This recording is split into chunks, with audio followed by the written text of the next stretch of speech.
রহস্যময় পারিবারিক অ্যাডভেঞ্চার গল্প। মা, রাত ৩টায় তুমি যখন আমার ঘরে এসেছিলে তখন আমি জেগেছিলাম, তুমি আমার কপালে চুমু খেয়েছিলে গু। কাল রাতে ছেলের জ্বর ছিল। রাত ৩টার দিকে দেখতে গিয়েছিলাম। ঘুমের মধ্যে ছিল। আমি তার কপালে হাত দিয়ে জ্বর মাপলাম। একটু কমেছে। অনেক দিন পর ছেলেকে এত কাছ থেকে দেখলাম। ছোটবেলার কথা মনে পড়ল। আবেগে আমি তার কপালে একটা চুমু খেয়ে নিলাম। সকালে ছেলে স্বাভাবিক হয়ে গেছে। কিন্তু সকালের নাস্তার সময় সে বলল, মা, গত রাতে তুমি যখন আমার ঘরে এসেছিলে আমি জেগেছিলাম। আমি অবাক হলাম। ভাবলাম ঘুমিয়েছিল। সে বলল, তুমি আমার কপালে চুমু খেয়েছিলে। সেই চুমুতে শুধু মমতা ছিল না মা, ছিল ভালোবাসা। আমার গাল লাল হয়ে গেল। সে আমার পাশে এসে বসল। বলল, মা, আমি সেই মুহূর্তে বুঝে গিয়েছিলাম তুমিও আমাকে ভালোবাসো। তোমার সেই চুমুতে একজন স্ত্রীর ভালোবাসা ছিল। আমি তোমাকে বিয়ে করতে চাই। আমরা স্বামী স্ত্রী হই। রাতের সেই মুহূর্তের কথা মনে করে আমার হৃদয় জোরে জোরে ধড়ফড় করতে লাগল। এই গল্পটি সম্পূর্ণ শুনলে আপনাদের পানি অটোমেটিক বের হয়ে যাবে, সো যত দ্রুত সম্ভব হাতের কাছে টিস্যু নিয়ে বসে পড়ো। বিছানার চাদর যেন নষ্ট না হয় সেটা সম্পূর্ণ খেয়াল রাখার অনুরোধ জানিয়ে গল্পটি এখন শুরু করব। তার আগে সর্বশেষ অনুরোধ, দয়া করে এমন পানি বের করার গল্প নিয়মিত শুনতে আমাদের চ্যানেলটি সকলেই সাবস্ক্রাইব করুন। ধন্যবাদ। হ্যালো বন্ধুরা, আমার নাম প্রীতিলতা দাস। আমার বয়স ৪০ বছর। আমার স্বামীর নাম সুদীপ্ত দাস, বয়স ৪৩ বছর। আমাদের ২ সন্তান, রাহুল আর মিতা। রাহুল ১৮ বছর বয়সী, কলেজে পড়ে। মিতা ১০ বছর বয়সী, স্কুলে যায়। আমি আজকে যে গল্পটা বলতে যাচ্ছি সেটা আমাদের পরিবারের সাথে ঘটেছিল গত মাসে। এক রাতে রাহুলের জ্বর এসেছিল। তখন আমি তার ঘরে গিয়ে কপালে হাত রেখে জ্বর দেখছিলাম। ও ঘুমিয়েছিল। আবেগের বশে তার কপালে চুমু খেলাম। পরের দিন সকালে ও বলল যে আমার চুমুতে বিশেষ কিছু অনুভব করেছে। কিন্তু আসল রহস্য শুরু হল সেদিন থেকে। রাহুল আমাকে বলল, মা, সেই রাতে তোমার চুমুর সাথে আমি অদ্ভুত একটা স্বপ্ন দেখেছি। আমি অবাক হয়ে জিজ্ঞেস করলাম, কি স্বপ্ন? রাহুল বলল, স্বপ্নে দেখলাম আমাদের বাড়ির নিচে একটা গুপ্ত কক্ষ আছে। সেখানে পুরনো একটা সিন্দুক রাখা। আর সেই সিন্দুকের ভিতরে আমাদের পরিবারের এক রহস্যময় ইতিহাস লুকিয়ে আছে। আমি প্রথমে ভাবলাম এটা শুধু স্বপ্ন। কিন্তু রাহুল খুব জোর দিয়ে বলল যে স্বপ্নটা অসাধারণ স্পষ্ট ছিল। সে বলল, মা, আমার মনে হচ্ছে এটা শুধু স্বপ্ন নয়। আমাদের সত্যিই বাড়ির নিচে খোঁজ করা উচিত। সেদিন দুপুরে যখন মিতা স্কুল থেকে ফিরে এল, রাহুল তাকেও স্বপ্নের কথা বলল। মিতা খুব উৎসাহিত হয়ে বলল, দাদা, আমিও কিন্তু গত কয়েকদিন ধরে অদ্ভুত স্বপ্ন দেখছি। আমার স্বপ্নেও আমাদের বাড়ির কোথাও লুকানো কিছু আছে। আমি ভাবলাম দুজনেই একই রকম স্বপ্ন দেখছে, এটা কাকতালীয় হতে পারে না। সন্ধ্যায় যখন সুদীপ্ত অফিস থেকে ফিরল, আমি সবকিছু তাকে বললাম। সুদীপ্ত প্রথমে হেসে উড়িয়ে দিতে চাইল, কিন্তু রাহুল আর মিতার জেদের কাছে হার মানল। রাতে আমরা সবাই মিলে বাড়ির নিচতলা ভালো করে দেখতে শুরু করলাম। আমাদের বাড়িটা বেশ পুরনো। সুদীপ্তর দাদার আমলের। হঠাৎ মিতা লক্ষ্য করল যে বসার ঘরের একটা কোণে মেঝের টাইলসগুলো একটু আলাদা। আমরা সবাই মিলে সেই জায়গায় কান পেতে শুনলাম। সত্যিই নিচে একটা ফাঁকা জায়গার শব্দ পাচ্ছিলাম। পরের দিন আমরা একজন মিস্ত্রি ডেকে সেই জায়গাটা খুঁড়তে বললাম। মিস্ত্রি প্রথমে আপত্তি করল, কিন্তু আমাদের জেদের কাছে রাজি হল। দুপুরের দিকে খোঁড়াখুড়ি করতে করতে সত্যিই নিচে একটা গুপ্ত কক্ষ বেরিয়ে এল। আমরা সবাই অবাক। রাহুলের স্বপ্ন সত্যি হয়ে গেল। গুপ্ত কক্ষটা বেশ বড়, আর সেখানে সত্যিই একটা পুরনো কাঠের সিন্দুক রাখা। সিন্দুকটা খুলে দেখি ভিতরে পুরনো কাগজপত্র, কিছু গয়নাগাটি, আর একটা ডায়েরি। ডায়েরিটা পড়ে আমরা জানতে পারলাম যে এটা সুদীপ্তর প্রপিতামহের লেখা। তিনি একজন গোয়েন্দা ছিলেন ব্রিটিশ আমলে। তার নাম ছিল নরেন্দ্রনাথ দাস। ডায়েরিতে লেখা আছে যে তিনি একটা বিশেষ মিশনে ছিলেন। ব্রিটিশদের কাছ থেকে গুরুত্বপূর্ণ কিছু তথ্য চুরি করে এনে এই গুপ্ত কক্ষে লুকিয়ে রেখেছিলেন। আরও পড়তে পড়তে জানলাম যে নরেন্দ্রনাথ দাসের কাছে একটা বিশেষ ক্ষমতা ছিল। তিনি স্বপ্নের মাধ্যমে ভবিষ্যৎ দেখতে পেতেন। আর এই ক্ষমতা তার পরিবারের রক্তে আছে। প্রতি ৩ প্রজন্মে একবার এই ক্ষমতা জাগ্রত হয়। আমি বুঝলাম যে রাহুল আর মিতার স্বপ্ন দেখার ব্যাপারটা এই পারিবারিক ক্ষমতারই অংশ। নরেন্দ্রনাথ দাসের ডায়েরিতে আরও লেখা ছিল যে এই ক্ষমতা মায়ের স্নেহের স্পর্শে জাগ্রত হয়। সেই রাতে আমার কপালে চুমুই রাহুলের এই ক্ষমতা জাগিয়ে তুলেছে। ডায়েরিতে আরও একটা গুরুত্বপূর্ণ তথ্য ছিল। নরেন্দ্রনাথ দাস লিখেছিলেন যে তিনি ব্রিটিশদের কাছ থেকে একটা গুপ্ত মানচিত্র চুরি করেছিলেন। সেই মানচিত্রে ভারতের বিভিন্ন জায়গায় লুকানো ধনসম্পদের হদিস আছে। কিন্তু সেই মানচিত্রটা তিনি ৩টা ভাগে ভাগ করে ৩টা আলাদা জায়গা লুকিয়ে রেখেছিলেন। একটা অংশ এই সিন্ধুকে আছে, বাকি দুটো অংশ কলকাতা আর ঢাকায় লুকানো। ৩টা অংশ একসাথে করলেই সম্পূর্ণ মানচিত্র পাওয়া যাবে। আমরা সিন্ধুক থেকে সেই মানচিত্রের প্রথম অংশটা বের করলাম। এটা দেখে মনে হচ্ছিল খুবই পুরনো। কাগজটা হলদে হয়ে গেছে, কিন্তু লেখাগুলো এখনও পরিষ্কার। রাহুল বলল, মা, আমার মনে হচ্ছে আমাদের বাকি দুটো অংশ খুঁজে বের করা উচিত। কি মিতাও সায় দিল। সুদীপ্ত বলল, কিন্তু কলকাতা আর ঢাকায় কোথায় খুঁজব? তখন আমার মনে পড়ল যে আমার মামাবাড়ি কলকাতায়, আর সুদীপ্তর মামাবাড়ি ঢাকায়। হয়তো নরেন্দ্রনাথ দাস পরিবারের সাথে সম্পর্কিত জায়গাগুলোতেই বাকি অংশগুলো লুকিয়ে রেখেছিলেন। পরের সপ্তাহে আমরা সবাই মিলে কলকাতায় আমার মামাবাড়ি গেলাম। মামামামি প্রথমে আমাদের এই অভিযানের কথা শুনে হাসলেন, কিন্তু যখন আমরা গুপ্ত কক্ষের ফটো আর মানচিত্রের অংশটা দেখালাম তখন তারাও অবাক হলেন। মামা বললেন, প্রীতি, তোর মামার বাড়িও তো বেশ পুরনো, আমাদের দাদার আমল থেকে। হয়তো এখানেও কিছু লুকানো থাকতে পারে। কি? রাহুলকে জিজ্ঞেস করলাম সে কিছু স্বপ্ন দেখছে কিনা। রাহুল বলল, মা, কাল রাতে আমি স্বপ্ন দেখেছি মামাবাড়ির পিছনের উঠোনে বড় আমগাছটার নিচে কিছু লুকানো আছে। গিউ। পরের দিন আমরা আমগাছের নিচে খুঁড়ে দেখলাম, সত্যিই সেখানেও একটা ছোট সিন্দুক পেলাম। তাতে মানচিত্রের দ্বিতীয় অংশটা ছিল। এখন শুধু তৃতীয় অংশটা বাকি। সেটা পেতে হলে ঢাকায় যেতে হবে। কিন্তু ঢাকা যাওয়াটা একটু কঠিন ছিল, কারণ পাসপোর্ট ভিসার ঝামেলা। তখন মিতা বলল, মা, আমার স্বপ্নে দেখেছি যে তৃতীয় অংশটা আসলে এত দূরে নেই। এটা আমাদের গ্রামেই কোথাও আছে। গি। আমি অবাক হলাম। জিজ্ঞেস করলাম, কোথায়? মিতা বলল, গ্রামের পুরনো জমিদার বাড়িতে, যেটা এখন ভাঙাচোরা অবস্থায় আছে। গি। আমাদের গ্রামে সত্যিই একটা পুরনো জমিদার বাড়ি আছে। এখন সেটা প্রায় ধ্বংসের মুখে। আমরা সেখানে গিয়ে খোঁজাখুঁজি শুরু করলাম। জমিদার বাড়ির একটা গোপন কক্ষে আমরা তৃতীয় অংশটা পেলাম। এখন আমাদের কাছে ৩টা অংশই আছে। ৩টা অংশ জোড়া দিয়ে সম্পূর্ণ মানচিত্র বানালাম। এটা দেখে আমরা সবাই রোমাঞ্চিত হলাম। মানচিত্রে দেখানো হয়েছে আমাদের জেলার পাশের একটা পাহাড়ে একটা গুহা আছে। সেই গুহায় নরেন্দ্রনাথ দাস বিপুল ধনসম্পদ লুকিয়ে রেখেছিলেন। পরের সপ্তাহে আমরা সেই পাহাড়ে গেলাম। মানচিত্র অনুযায়ী খোঁজ করে সত্যিই গুহাটা পেলাম। গুহার ভিতরে ঢুকে দেখি বিপুল পরিমাণ সোনার গয়না, মূল্যবান পাথর আর পুরনো মুদ্রা রাখা। কিন্তু সবচেয়ে আশ্চর্যের ব্যাপার হল, গুহার দেয়ালে নরেন্দ্রনাথ দাসের একটা চিঠি খোদাই করা। সেখানে লেখা, যে আমার বংশধর এই ধনসম্পদ খুঁজে পাবে সে আমার গর্বের উত্তরাধিকারী। কিন্তু মনে রেখো, এই সম্পদ শুধু ব্যক্তিগত স্বার্থে ব্যবহার করো না। দেশ আর মানুষের কল্যাণে কাজে লাগাও। আমরা সেই ধনসম্পদের একটা অংশ দিয়ে আমাদের গ্রামে একটা স্কুল আর হাসপাতাল তৈরি করলাম। রাহুল আর মিতার স্বপ্ন দেখার ক্ষমতা আরও প্রখর হয়েছে। এখন তারা মানুষের সমস্যার সমাধান করতে সাহায্য করে। একদিন রাহুল আমাকে বলল, মা, আমি এখন বুঝতে পারছি যে সেই রাতে তোমার চুমুর মধ্যে যে ভালোবাসা ছিল সেটা শুধু রোমান্টিক ভালোবাসা নয়। সেটা ছিল পারিবারিক বন্ধন আর মমতার ভালোবাসা। তোমার সেই স্নেহের স্পর্শই আমার ভিতরের এই বিশেষ ক্ষমতা জাগিয়ে তুলেছে। গি। আমি বুঝলাম যে সেদিন সকালে রাহুল আমাকে যা বলেছিল সেটা আসলে তার অবচেতন মন থেকে এসেছিল। আমাদের পারিবারিক রক্তে যে রহস্যময় ক্ষমতা আছে সেটাই তাকে দিয়ে সেই কথাগুলো বলিয়েছিল। এখন আমাদের পরিবারে এক নতুন অধ্যায় শুরু হয়েছে। রাহুল আর মিতা তাদের স্বপ্ন দেখার ক্ষমতা ব্যবহার করে মানুষের হারিয়ে যাওয়া জিনিসপত্র খুঁজে দেয়া। গ্রামের মানুষ এখন আমাদের কাছে আসে বিভিন্ন সমস্যার সমাধানের জন্য। একদিন এক বৃদ্ধ মানুষ এসেছিলেন। তার নাতি হারিয়ে গেছে। পুলিশও খুঁজে পাচ্ছে না। রাহুল সেদিন রাতে স্বপ্ন দেখল যে বাচ্চাটি পাশের জেলায় এক আত্মীয়ের বাড়িতে আছে। পুলিশকে জানানোর পর সত্যিই সেখানে বাচ্চাটিকে পাওয়া গেল।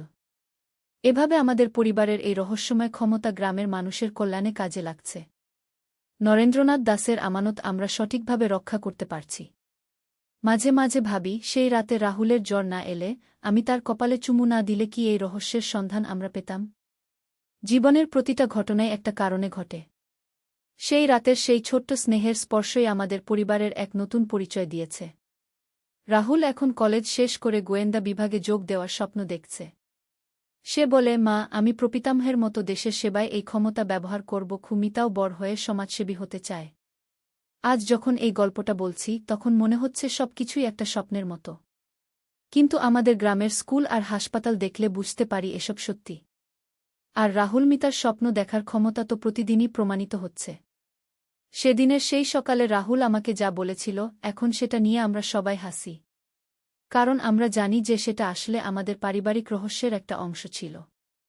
আমাদের রক্তে যে বিশেষ ক্ষমতা আছে সেটাই সেদিন রাহুলের মুখ দিয়ে সেই কথাগুলো বলিয়েছিল। এখন আমাদের পরিবার শুধু একটা সাধারণ পরিবার নয়। আমরা এক রহস্যময় পরিবার। আর এই রহস্যের শুরু হয়েছিল সেই রাতের সেই ছোট্ট চুমু থেকে। আমার বিশ্বাস, জীবনে প্রতিটা ভালোবাসার স্পর্শেই কোনো না কোনো রহস্যের জন্ম হয়। শুধু আমাদের চোখ খোলা রাখতে হয়, হৃদয় খোলা রাখতে হয় সেই রহস্য দেখার জন্য। আর এভাবেই আমাদের পরিবারের এক রোমাঞ্চকর অ্যাডভেঞ্চার শেষ হল। কিন্তু আমি জানি এটা শেষ নয়, শুরু। রাহুল আর মিতার ক্ষমতা দিন দিন আরও প্রখর হচ্ছে।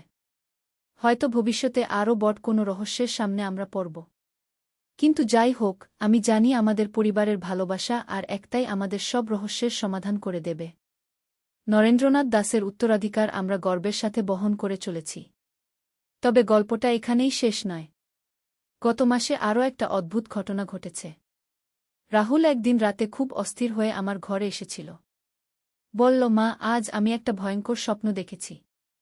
আমাদের গ্রামে একটা বড় বিপদ আসছে গু। আমি চিন্তিত হয়ে জিজ্ঞেস করলাম, কী রকম বিপদ? রাহুল বলল, মা, স্বপ্নে দেখলাম আমাদের গ্রামের নদীতে পানি বিষাক্ত হয়ে গেছে। অনেক মানুষ অসুস্থ হয়ে পড়েছে। আর এই বিপদের পিছনে আছে কিছু দুর্নীতিবাজ ব্যবসায়ী গু। পরের দিন আমরা গ্রামের মুরব্বিদের কাছে এই স্বপ্নের কথা বললাম। তারা প্রথমে খুব গুরুত্ব দিলেন না। কিন্তু রাহুলের আগের সব ভবিষ্যদ্বাণী সত্যি হওয়ার কারণে অনেকেই চিন্তিত হলেন। সপ্তাহ দুয়েকের মধ্যে সত্যিই দেখা গেল গ্রামের নদীর পানির রং একটু বদলে গেছে। স্থানীয় ডাক্তার জানালেন যে কিছু মানুষ পেটের অসুখে ভুগছে। আমরা বুঝলাম রাহুলের স্বপ্ন সত্যি হতে চলেছে। তখন রাহুল আর মিতা মিলে আরও গভীরভাবে স্বপ্ন দেখার চেষ্টা করল। মিতা একদিন বলল, দিদি, আমার স্বপ্নে দেখেছি গ্রামের উত্তর দিকে একটা কারখানা থেকে বিষাক্ত পানি নদীতে ফেলা হচ্ছে। আর সেই কারখানার মালিক আমাদের গ্রামেরই এক প্রভাবশালী ব্যক্তি গু। আমরা সবাই মিলে সেই কারখানার কাছে গিয়ে দেখলাম সত্যিই সেখান থেকে নোংরা পানি নদীতে ফেলা হচ্ছে। কারখানার মালিক আমাদের গ্রামের পঞ্চায়েত প্রধানের ভাই। সে প্লাস্টিক পুনর্ব্যবহারের কারখানা করেছে, কিন্তু বর্জ্য ব্যবস্থাপনার কোনো ব্যবস্থা নেই। আমরা সবার আগে পরিবেশ অধিদপ্তরে খবর দিলাম। তারা এসে তদন্ত করে কারখানাটি বন্ধ করে দিল। কিন্তু ততদিনে নদীর পানি বেশ দূষিত হয়ে গেছে। রাহুল আর মিতা তখন স্বপ্নের সমাধানও দেখল। তারা বলল যে আমাদের পূর্বপুরুষদের রেখে যাওয়া ধনসম্পদ দিয়ে আমরা একটা পানি শোধনাগার তৈরি করতে পারি। আর সেই সাথে গ্রামের মানুষদের বিশুদ্ধ পানি সরবরাহের ব্যবস্থাও করতে পারি। আমরা সেই পরিকল্পনা বাস্তবায়ন করলাম। মাত্র ৩ মাসের মধ্যে গ্রামে একটা আধুনিক পানি শোধনাগার তৈরি হল। এখন আমাদের গ্রামের সবাই বিশুদ্ধ পানি পাচ্ছে। এই ঘটনার পর রাহুল আর মিতার খ্যাতি আশেপাশের সব গ্রামে ছড়িয়ে গেল। মানুষ তাদের স্বপ্নের গোয়েন্দা বলে ডাকতে শুরু করল। এমনকি জেলা প্রশাসনও তাদের সাহায্য চাইতে শুরু করেছে। একদিন থানার ওসি সাহেব এসেছিলেন। তিনি বললেন, রাহুল, তোর এই বিশেষ ক্ষমতা দেশের কাজে লাগানো উচিত। তুই কি পুলিশে যোগ দিতে চাস?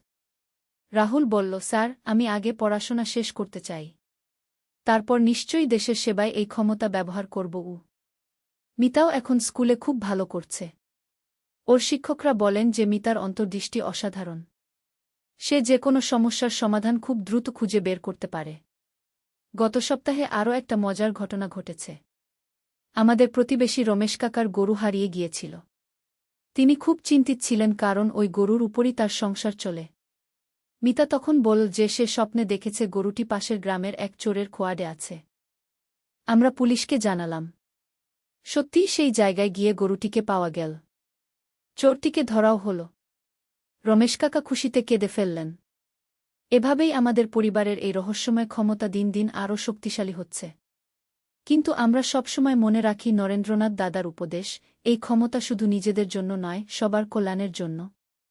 সুদীপ্ত এখন খুব গর্ব করে সবাইকে বলে যে তার পরিবার কত বিশেষ। সে বলে, আমার স্ত্রীর একটি চুমুই আমার ছেলের ভিতরের এই অসাধারণ ক্ষমতা জাগিয়ে তুলেছে। মায়ের ভালোবাসার কত শক্তি! আজকাল রাহুল আর মিতা আরও বড় বড় স্বপ্ন দেখতে শুরু করেছে। তারা বলে যে আমাদের দেশে আরও অনেক গুপ্ত ধনসম্পদ লুকানো আছে। আর সেগুলো খুঁজে বের করে দেশের উন্নয়নে কাজে লাগানো যেতে পারে। গত মাসে রাহুল বলেছিল যে সে স্বপ্নে দেখেছে সুন্দরবনে একটি পুরনো জাহাজ ডুবে আছে। সেই জাহাজে মুঘল আমলের অনেক সম্পদ আছে। আমরা পরিকল্পনা করছি পরের বছর সেখানে অনুসন্ধান করতে যাব। মিতাও বলেছে যে সে স্বপ্নে দেখেছে রাজশাহীতে একটি প্রাচীন মন্দিরের নিচে একটি গুপ্ত গ্রন্থাগার আছে। সেখানে হাজার বছরের পুরনো বইপত্র আর পাণ্ডুলিপি রাখা। এসব শুনে আমার মাথা ঘুরে যায়। কিন্তু এতদিনে যা যা ঘটেছে তাতে আর কিছুতেই অবাক হই না। আমার সন্তানদের এই বিশেষ ক্ষমতায় এখন পূর্ণ বিশ্বাস। কিছুদিন আগে একজন বিদেশি গবেষক আমাদের গ্রামে এসেছিলেন। তিনি অতিপ্রাকৃত ক্ষমতা নিয়ে গবেষণা করেন।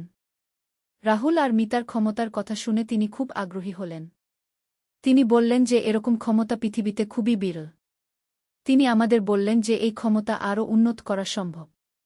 বিশেষ ধ্যান আর অনুশীলনের মাধ্যমে রাহুল আর মিতা আরও স্পষ্টভাবে ভবিষ্যৎ দেখতে পারবে। এখন রাহুল আর মিতা প্রতিদিন ধ্যান করে। তাদের স্বপ্নগুলো আরও পরিষ্কার হচ্ছে। কখনো কখনো তারা দিনের বেলাতেও দর্শন পায়। গতকাল রাহুল আমাকে বলল, মা, আমি এখন বুঝতে পারছি যে সেই রাতে তোমার কপালে চুমু খাওয়ার ঘটনাটা কোনো সাধারণ ঘটনা ছিল না। এটা ছিল আমাদের পারিবারিক নিয়তির একটা অংশ। তোমার ভালোবাসাই আমার এই ক্ষমতার চাবিকাঠি গি।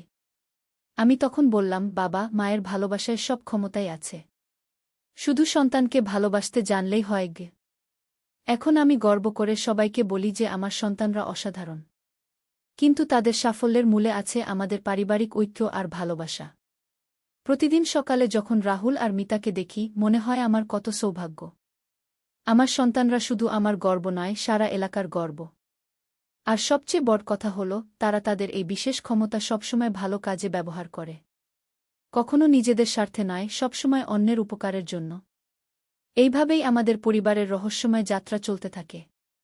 প্রতিদিন নতুন নতুন আবিষ্কার, নতুন নতুন অ্যাডভেঞ্চার। আর সবকিছুর শুরু সেই এক রাতের এক চুমু থেকে। জীবনটা সত্যিই অদ্ভুত। কখনো জানি না কোনো ছোট্ট ঘটনা থেকে কত বড় পরিবর্তন এসে যায়। আমার সেই রাতের মমতার চুমু আমাদের পুরো পরিবারের জীবনই বদলে দিয়েছে। আর এখন আমি জানি এটাই শুধু শুরু। আমাদের সামনে আরও অনেক রহস্য, আরও অনেক অ্যাডভেঞ্চার অপেক্ষা করছে। আর আমরা সবাই মিলে সেসব রহস্যের সমাধান করে যাব, মানুষের কল্যাণে কাজ করে যাব। রবিবার সকালে পুরনো জিনিসপত্র গুছাচ্ছি। একটা অ্যালবাম বের হল। ছেলে দেখে বলল, মা, এইগুলো কোনো সময়ের ছবি। বসে ছবিগুলো দেখতে লাগলাম। একটা ছবিতে আমি লাল শাড়ি পরে হাসছি। সেই সময় আমার বয়স ছিল 25। ছেলে সেই ছবিটা হাতে নিয়ে অনেকক্ষণ দেখল। তারপর বলল, মা, এই ছবিতে তুমি দেখতে একদম হিরোইনের মতো। আমি হাসতে হাসতে বললাম, সেই যুগের কথা। ছেলে আরও ছবিগুলো দেখতে লাগল। হঠাৎ সে একটা ছবি নিয়ে খুব মনোযোগ দিয়ে দেখছে। সেটা আমি সাদা শাড়ি পরে দাঁড়িয়ে আছি। তার বয়স তখন মাত্র 5 বছর।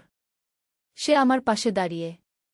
সে বলল, মা, দেখো, এই ছবিতে আমরা দেখতে মাছেলে নয়, দেখতে কোনো দম্পতির মতো। আমি অবাক হয়ে বললাম, কি বলছিস তুই? সে বলল, সত্যি মা। দেখো না, তুমি এত সুন্দর আর আমি তোমার পাশে। মনে হচ্ছে স্বামী স্ত্রী। আমি ছবিটা নিয়ে দেখলাম। সত্যি কথা, আমরা দেখতে বেশ মিল ছিল। ছেলে আমার কাছে এসে বসল। মা, আমি একটা কথা বলি। আমি তার দিকে তাকালাম। সে বলল, মা, এই ছবিগুলো দেখে আমার মনে হচ্ছে তুমি আমার জন্য তৈরি হয়েছিলে। তোমার সাথে আমার কত মিল। আমরা একসাথে কত সুন্দর লাগি। আমি ছোটবেলা থেকে তোমার পাশে আছি। তুমি আমার সব চাহিদা বুঝো। আমি তোমার সব কথা বুঝি। এটাই তো প্রেম। আমার হাত কাঁপছিল। ছবিটা টেবিলে রাখলাম। ছেলে আমার হাত ধরে বলল, মা, আমি তোমাকে ভালোবাসি। এই ছবিগুলো দেখে আমার আরও নিশ্চিত হয়েছি যে তুমি আমার জন্য। আমরা একসাথে এত সুন্দর। তুমি আমার স্ত্রী হও। আমি তোমাকে সুখী করব। সকালের রোদ জানালা দিয়ে ঘরে আসছিল। সেই আলোতে তার মুখ দেখাচ্ছিল খুব সুন্দর। অ্যালবামের পাতা উল্টাতে উল্টাতে আমার মনে হচ্ছিল যেন আমি আমার জীবনের গল্প পড়ছি। আর সেই গল্পে ছেলে শুধু আমার ছেলে নয়, সে আমার সবচেয়ে কাছের মানুষ। তার কথা শুনে মনে হলো সত্যিই আমরা একে অপরের জন্য তৈরি। তার চোখে এমন ভালোবাসা দেখলাম যে মনে হলো এই ছবিগুলো আসলে আমাদের প্রেমের সাক্ষী। এই গল্পটি সম্পূর্ণ শুনলে আপনাদের পানি অটোমেটিক বের হয়ে যাবে, সো যত দ্রুত সম্ভব হাতের কাছে টিস্যু নিয়ে বসে পড়ুন। বিছানার চাদর যেন নষ্ট না হয় সেটা সম্পূর্ণ খেয়াল রাখার অনুরোধ জানিয়ে গল্পটি এখন শুরু করব। তার আগে সর্বশেষ অনুরোধ, দয়া করে এমন পানি বের করার গল্প নিয়মিত শুনতে আমাদের চ্যানেলটি সকলেই সাবস্ক্রাইব করুন। ধন্যবাদ। হ্যালো বন্ধুরা, আমার নাম মিথিলা খান। আমার বয়স ৪৪ বছর। আমার স্বামীর নাম কাজী রহমান, বয়স ৪৭ বছর। আমাদের ২ সন্তান, রিয়াদ আর তানিয়া। রিয়াদ ২০ বছর বয়সী, ইউনিভার্সিটিতে পড়ে। তানিয়া ১৪ বছর বয়সী, হাই স্কুলে যায়। গত সপ্তাহে আমার স্বামী কাজী রহমান আমাকে একটা অদ্ভুত কথা বলেছিল যে তার মনে হচ্ছে আমাদের বাড়িতে কেউ লুকিয়ে আছে। প্রথমে আমি হাসি দিয়ে উড়িয়ে দিয়েছিলাম। কিন্তু পরের দিন থেকে আমিও অদ্ভুত কিছু লক্ষ্য করতে শুরু করলাম। রাতে ঘুমানোর আগে আমি সব আলো নিভিয়ে রাখি।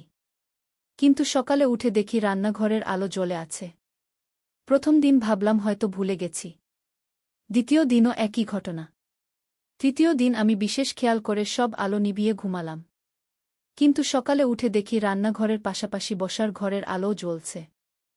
আমি কাজী রহমানকে বললাম। সে বলল, আমিও এই ব্যাপারটা লক্ষ্য করেছি। শুধু আলো না, কখনো কখনো মনে হয় কেউ রান্নাঘরে হাঁটাহাঁটি করছে। তার কথা শুনে আমার গায়ে কাঁটা দিল। আমি বললাম, তুমি কি মনে করো কেউ আমাদের বাড়িতে ঢুকেছে? কাজী রহমান বলল, সেটাই সবচেয়ে সম্ভাব্য ব্যাখ্যা। কিন্তু কেউ ঢুকলে তো কিছু না কিছু চুরি করত। আমাদের বাড়িতে তো কিছুই নেই হারিয়ে, সত্যি আমাদের ঘরের সব কিছু ঠিক যেখানে রেখেছিলাম সেখানেই আছে। পরের রাতে আমরা দুজনেই জেগে থাকার সিদ্ধান্ত নিলাম। রাত ২টার দিকে হঠাৎ রান্নাঘর থেকে থালাবাসনের আওয়াজ এলো। আমরা দুজনেই চমকে উঠলাম। কাজী রহমান আস্তে আস্তে উঠে দরজার কাছে গেল। আমিও তার পিছে পিছে গেলাম। রান্নাঘরের দরজা খুলে আমরা যা দেখলাম তাতে আমাদের চোখ ছানাবড়া। একটা মেয়ে আমাদের রান্নাঘরে দাঁড়িয়ে আছে। তার বয়স হবে ২৫-২৬। সে একদম আমাদের রিয়াদের মতো দেখতে। একই ধরনের চোখ, নাক, ঠোঁট। যেন রিয়াদের বোন। মেয়েটা আমাদের দেখে ভয় পেয়ে গেল। সে বলল, আঙ্কেল, আন্টি, আমি। কাজী রহমান বলল, তুমি কে? কিভাবে আমাদের বাড়িতে ঢুকলে? মেয়েটা কাঁদতে কাঁদতে বলল, আমার নাম সীমা। আমি গত ১০ দিন ধরে আপনাদের বাড়িতে লুকিয়ে আছি। আমি বললাম, কেন? তোমার বাড়ি কোথায়? তোমার বাবা মা কোথায়? সীমা কাঁদতে কাঁদতে বলল, আমার কেউ নেই। আমি এতিম। আমি রাস্তায় থাকি। শীতকালে খুব ঠান্ডা লাগছিল। তাই আপনাদের বাড়িতে লুকিয়ে থাকতাম। আমার মনে দয়া হল। কিন্তু কাজী রহমান সন্দেহের চোখে তাকিয়ে রইল। সে বলল, তুমি সত্যি বলছ তো? তুমি তো চোর ডাকাত কিছু নও। সীমা বলল, না আঙ্কেল। আমি কিছুই চুরি করিনি। শুধু রাতে এখানে ঘুমাতাম। সকালে চলে যেতাম। আমি কাজী রহমানের দিকে তাকালাম। সে আমার চোখের দিকে তাকিয়ে বুঝে গেল আমি কি ভাবছি। আমি বললাম, সীমা, তুমি এখানে থাকতে পারো। কিন্তু লুকিয়ে কেন? আমাদের বললেই তো পারতে। সীমা বলল, আমি ভয় পেয়েছিলাম। মনে করেছিলাম আপনারা আমাকে তাড়িয়ে দেবেন। আমি তার হাত ধরে বললাম, না বাবা, আমরা তোমাকে তাড়াব না। তুমি আমাদের সাথেই থাকো। পরের দিন সকালে রিয়াদ আর তানিয়া সীমাকে দেখে অবাক হয়ে গেল। রিয়াদ বলল, মা, একে? আমি সব ঘটনা বললাম। তানিয়া বলল, দিদি, তুমি আমার বড় বোনের মতো। সীমা হাসল। কিন্তু রিয়াদের মুখে অন্য রকম ভাব। সে সীমার দিকে এমনভাবে তাকিয়ে রইল যেন তাকে আগে দেখেছে। আমি রিয়াদকে জিজ্ঞেস করলাম, কি হয়েছে? তুমি এমন করে তাকিয়ে আছো কেন? রিয়াদ বলল, মা, এই মেয়েটাকে আমি আগেও দেখেছি। সীমা চমকে উঠল। বলল, কোথায় দেখেছ? রিয়াদ বলল, আমার স্বপ্নে। গত কয়েক মাস ধরে আমি প্রায় স্বপ্নে তোমাকে দেখি। তুমি আমার সাথে কথা বলো, হাসো। এই কথা শুনে আমাদের সবার গায়ে কাঁটা দিল। সীমা বলল, আমিও তোমাকে স্বপ্নে দেখি। তুমি আমাকে বলো এই বাড়িতে আসতে। তাই আমি এখানে এসেছি। আমি আর কাজী রহমান দুজনেই হতবাক। একই রকম ব্যাপার? দুজনে দুজনকে স্বপ্নে দেখে? তানিয়া বলল, মা, এটা কি কোনো জাদুটোনা? আমি বললাম, জানি না বাবা। কিন্তু যাই হোক, সীমা এখন আমাদের পরিবারের অংশ। দিন যেতে লাগল। সীমা আমাদের সাথে মিশে গেল। সে খুব ভালো রান্না জানে। আমার চেয়েও ভালো। তানিয়ার পড়াশোনায় সাহায্য করে। কিন্তু রিয়াদ আর সীমার মধ্যে একটা অদ্ভুত সম্পর্ক তৈরি হল। রিয়াদ সীমার সাথে ঘণ্টার পর ঘণ্টা কথা বলে। তারা দুজনে বারান্দায় বসে থাকে। কখনো হাসে, কখনো গম্ভীর হয়ে কথা বলে। আমি লক্ষ্য করলাম রিয়াদ সীমার দিকে এমনভাবে তাকায় যেমন একজন ছেলে তার প্রেমিকার দিকে তাকায়। একদিন আমি সীমাকে জিজ্ঞেস করলাম, সীমা, তোমার আর কোনো পরিবার নেই? সীমা বলল, না আন্টি। আমি ছোটবেলায় এতিম হয়ে গেছি। তারপর থেকে একা একা বেঁচে আছি। আমি বললাম, তোমার কি কোনো বয়ফ্রেন্ড আছে? সীমা লজ্জা পেল। বলল, না আন্টি। আমার কখনো কারো সাথে প্রেম হয়নি। আমি বললাম, রিয়াদকে তুমি কেমন লাগে? সীমা আরও লজ্জা পেল। বলল, ভাই তো আন্টি। আমি বললাম, ভাই? তুমি তো আমাদের পরিবারের কেউ নও। তুমি আমাদের মেয়ের মতো। কিন্তু রক্তের সম্পর্ক নেই। সীমা বলল, আন্টি, আমি রিয়াদকে খুব ভালোবাসি। কিন্তু আমি জানি না এটা ঠিক কি না। আমি তার হাত ধরে বললাম, প্রেম কখনো ভুল নয় বাবা। তুমি যদি রিয়াদকে ভালোবাসো আর রিয়াদ যদি তোমাকে ভালোবাসে, তাহলে সেটাই যথেষ্ট। সীমার চোখে জল এলো। বলল, আন্টি, আপনি কি আমাকে আপনার পুত্রবধূ হিসেবে মেনে নেবেন? আমি তাকে জড়িয়ে ধরলাম। বললাম, অবশ্যই বাবা। তুমি তো আমার মেয়ের মতো। সেদিন রাতে আমি কাজী রহমানকে সব বললাম। সে বলল, আমিও লক্ষ্য করেছি। রিয়াদ আর সীমার মধ্যে ভালোবাসা হয়েছে। কিন্তু একটা ব্যাপার আমার কাছে অদ্ভুত লাগছে। আমি বললাম, কি? কাজী রহমান বলল, সীমাকে দেখতে একদম আমাদের পরিবারের মতো। যেন সে আমাদের মেয়ে। পরের দিন আমি সীমার জন্মের কাগজপত্র খোঁজার সিদ্ধান্ত নিলাম। সীমা বলল যে সে কোনো কাগজপত্র নেই। কিন্তু সে জানে তার জন্ম হয়েছিল ঢাকার একটা হাসপাতালে। আমি আর কাজী রহমান সেই হাসপাতালে গেলাম। হাসপাতালের রেকর্ড ঘেঁটে আমরা সীমার জন্মের তথ্য পেলাম। কিন্তু যে তথ্য পেলাম তাতে আমাদের মাথা ঘুরে গেল। সীমার মায়ের নাম মীরা খান। আমার বোনের নাম। যে বোন 20 বছর আগে মারা গিয়েছিল। আমি হাসপাতালের ডাক্তারকে জিজ্ঞেস করলাম, এই মীরা খানের কি হয়েছিল? ডাক্তার বলল, সন্তান জন্মের পর পরই মারা গিয়েছিল। আর বাচ্চাটাকে এতিমখানায় পাঠিয়ে দেওয়া হয়েছিল। আমার মাথায় বাজ পড়ল। সীমা আমার ভাইঝি। আমার বোনের মেয়ে।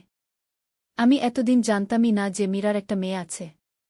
মীরা মারা যাওয়ার পর আমাদের পরিবারের সাথে তার স্বামীর সম্পর্ক খারাপ হয়ে গিয়েছিল। আমরা কেউই জানতাম না যে একটা বাচ্চা রয়ে গেছে। বাড়ি ফিরে আমি সীমাকে সব বললাম। সীমা কাঁদতে শুরু করল। বলল, মানে আমার একটা পরিবার আছে? আমি একা নই। আমি তাকে জড়িয়ে ধরে বললাম, না বাবা, তুমি একা নও। তুমি আমার ভাইঝি। আমার রক্তের সম্পর্কের মেয়ে। কিন্তু এখন একটা নতুন সমস্যা দেখা দিল। সীমা যদি আমার ভাইঝি হয়, তাহলে সে রিয়াদের কাজিন বোন। তাদের মধ্যে প্রেম কি ঠিক হবে? আমি আর কাজী রহমান এই নিয়ে অনেক চিন্তা করলাম।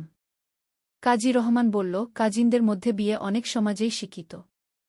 আর তারা তো জানতই না যে আত্মীয়। তাদের ভালোবাসা খাঁটি। আমিও এই কথায় সায় দিলাম। আমরা রিয়াদকে সব বললাম। রিয়াদ প্রথমে অবাক হল। তারপর বলল, মা, তাহলে সীমা আপা আমার বোন? আমি বললাম, হ্যাঁ, কিন্তু তোমরা দুজনে যদি একে অপরকে ভালোবাসো, তাহলে বিয়ে করতে পারো। রিয়াদ খুশি হয়ে গেল। সে বলল, মা, আমি সীমা আপাকে খুব ভালোবাসি। আমি তাকে বিয়ে করতে চাই। সীমাও একই কথা বলল। আমরা তাদের বিয়ের আয়োজন করলাম। ছোট করে, শুধু পরিবারের সদস্যরা। তানিয়া খুব খুশি হল। সে বলল, আমার একটা দিদি আর একটা ভাবি দুটোই পেলাম। বিয়ের দিন খুব সুন্দর হল।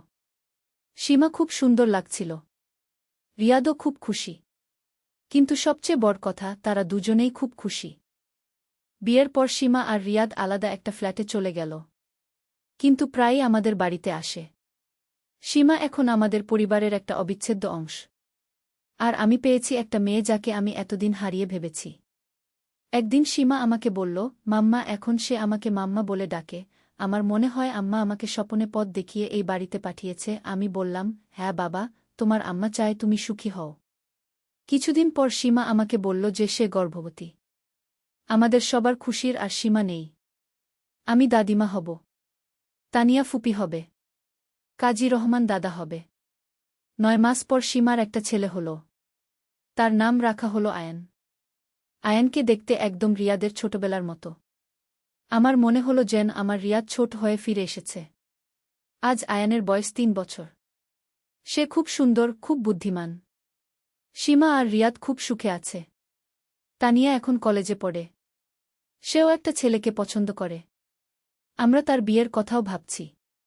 কাজী রহমান মাঝে মাঝে বলে, জীবনটা কত অদ্ভুত। একটা মেয়ে এতিম হয়ে রাস্তায় থাকত। আর আজ সে আমাদের পরিবারের সবচেয়ে গুরুত্বপূর্ণ সদস্য। আমিও মাঝে মাঝে ভাবি, যদি সেদিন সীমাকে তাড়িয়ে দিতাম, তাহলে আমরা এত সুখ পেতাম না। এখন প্রায় মনে হয় যে ভাগ্য আমাদের সবাইকে একসাথে এনেছে। সীমা যখন প্রথম আমাদের বাড়িতে এসেছিল, আমি কখনো ভাবিনি যে সে একদিন আমার পুত্রবধূ হবে, আমার নাতির মা হবে। কিন্তু জীবনে আরও অনেক রহস্য বাকি ছিল। গত মাসে আমি আমার পুরনো একটা ট্রাঙ্ক খুলেছিলাম। সেখানে আমার বোন মীরার কিছু জিনিসপত্র পেলাম। তার মধ্যে একটা ডায়েরি ছিল। সেই ডায়েরিতে মীরা লিখেছিল যে তার একটা মেয়ে হবে। আর সে চায় তার মেয়ে যেন আমাদের পরিবারের সাথে থাকে। মীরা তার ডায়েরিতে আরও লিখেছিল যে তার মেয়ে হবে খুব সুন্দর, খুব গুণবতী। আর তার মেয়ে আমার ছেলেকে বিয়ে করবে। এই কথা পড়ে আমার গায়ে কাটা দিল। মীরা কিভাবে জানল যে তার মেয়ে আমার ছেলেকে বিয়ে করবে? আমি সীমাকে এই ডায়েরি দেখালাম। সীমা পরে কাঁদতে শুরু করল। বলল, মাম্মা, আম্মা সব জানত। আম্মা আমার জন্য সব ঠিক করে গেছে। আমিও কাঁদলাম। আমার বোন এত দূরদর্শী ছিল। রিয়াদ ডায়েরিটা পড়ে বলল, মা, মনে হচ্ছে খালাম্মা আমাদের ভবিষ্যৎ দেখতে পেত। আমি বললাম, হ্যাঁ বাবা, তোমার খালাম্মার অনেক অদ্ভুত ক্ষমতা ছিল। এই ঘটনার পর আমাদের পরিবারে আরও একটা রহস্যজনক ঘটনা ঘটল। তানিয়া একদিন স্কুল থেকে ফিরে বলল যে তার ক্লাসে একটা নতুন মেয়ে এসেছে। তার নাম রিমা। রিমা দেখতে একদম আমার মতো। তানিয়া বলল, মা, রিমা দিদিকে দেখে মনে হচ্ছে তুমি ছোট হয়ে গেছ। আমি কৌতূহলী হয়ে তানিয়াকে বললাম রিমাকে একদিন বাড়িতে নিয়ে আসতে। তানিয়া পরের দিন রিমাকে নিয়ে এলো। রিমাকে দেখে আমি অবাক হয়ে গেলাম। সত্যিই সে দেখতে একদম আমার মতো। যেন আমার আরেকটা মেয়ে। রিমার সাথে কথা বলে জানলাম যে তার বাবা মায়ের নাম কমল দাস আর গীতা দাস। কমল দাস নামটা শুনে আমার মাথায় কিছু একটা খেলে গেল। আমার মনে পড়ল আমাদের স্কুলে কমল দাস নামে একটা ছেলে ছিল। সে আমাকে প্রেম করত। কিন্তু আমি তাকে প্রত্যাখ্যান করেছিলাম। আমি রিমাকে জিজ্ঞেস করলাম, তোমার বাবা কি আমাকে চেনে? রিমা বলল, হ্যাঁ আন্টি। বাবা বলে আপনাকে স্কুলে দেখেছে। আপনি নাকি খুব সুন্দর ছিলেন। আমি বুঝে গেলাম যে রিমার বাবা সেই কমল দাস। আমি রিমার মায়ের কথা জিজ্ঞেস করলাম। রিমা বলল, মা অসুস্থ। তার ক্যান্সার হয়েছে। ডাক্তার বলেছে বেশি দিন বাঁচবে না। আমার মনে দয়া হল। আমি বললাম, তোমার মায়ের সাথে আমার দেখা করা দরকার। পরের দিন আমি রিমার বাড়িতে গেলাম। গীতা দাসকে দেখে মনে হলো যেন আমি নিজেকে দেখছি। কিন্তু গীতা খুব অসুস্থ, খুব দুর্বল। কমল দাস আমাকে দেখে অবাক হয়ে গেল। বলল, মিথিলা, তুমি এখানে কেন? আমি বললাম, তোমার মেয়ে আমার মেয়ের বন্ধু। আমি তোমার স্ত্রীকে দেখতে এসেছি। গীতা আমার হাত ধরে বলল, আমি জানি আমার বেশি দিন নেই। আমার একটা অনুরোধ। আমার মেয়ে রিমাকে দেখাশোনা করবে? আমি তার হাত ধরে বললাম, অবশ্যই। রিমা আমার মেয়ের মতো। গীতা কাঁদতে শুরু করল। বলল, আমি জানি তুমি ভালো মানুষ। কমল সবসময় তোমার কথা বলে। 2 সপ্তাহ পর গীতা দাস মারা গেল। রিমা একদম একা হয়ে গেল। কমল দাস তার কাজের জন্য বিদেশে যায়। রিমাকে একা রাখতে পারল না। সে আমার কাছে এসে অনুরোধ করল রিমাকে রাখতে। আমি রিমাকে আমাদের বাড়িতে নিয়ে এলাম। তানিয়া খুব খুশি হল। এখন তার একটা বোন হল। সীমাও রিমাকে খুব পছন্দ করল। রিয়াদ বলল, মা, আমাদের পরিবার দিন দিন বড় হচ্ছে। রিমা আমাদের সাথে থাকতে শুরু করল। সে খুব ভালো মেয়ে, খুব পড়াশোনায় ভালো। কিন্তু একটা ব্যাপার আমি লক্ষ্য করলাম। রিমা আর আয়ানের মধ্যে খুব ভাব। আয়ান যখনই রিমাকে দেখে দৌড়ে গিয়ে তার কোলে ওঠে। রিমাও আয়ানকে খুব আদর করে। একদিন রিমা আমাকে বলল, আন্টি, আয়ানকে দেখলে মনে হয় আমার ছোট ভাই। কিন্তু আমার তো কোনো ভাই নেই। আমি বললাম, এখন তো আছে। আয়ান তোমার ভাইয়ের মতো। সময় যেতে লাগল। রিমা আমাদের পরিবারের একটা অংশ হয়ে গেল। তানিয়া আর রিমা 2 বোনের মতো থাকে। সীমা রিমাকে খুব স্নেহ করে। আর আয়ান তো রিমার পিছে পিছে ঘোরে সারাদিন। কিন্তু একদিন আরেকটা অদ্ভুত ঘটনা ঘটল। রিমার বাবা কমল দাস বিদেশ থেকে ফিরে এলো। সে আমার কাছে এসে বলল, মিথিলা, আমি তোমাকে বিয়ে করতে চাই। আমি অবাক হয়ে বললাম, কি বলছো তুমি? তুমি পাগল হয়ে গেছ? কমল বলল, না, আমি ঠিক আছি। আমি এতদিন তোমাকে ভুলতে পারিনি। গীতাকে বিয়ে করেছিলাম, কিন্তু তোমাকে ভালোবাসা কমেনি। আমি রেগে গিয়ে বললাম, তুমি কি বলছ? আমার স্বামী আছে, সংসার আছে। আর তুমি এখন বিধুর। তোমার মাথা ঠিক নেই। কমল বলল, আমি জানি এটা ভুল। কিন্তু আমি তোমাকে ছাড়া থাকতে পারব না। আমি কাজী রহমানকে সব বললাম। কাজী রহমান রেগে গেল। বলল, কমল দাস পাগল হয়ে গেছে। তাকে বোঝাতে হবে। আমি বললাম, কিন্তু রিমার কি হবে?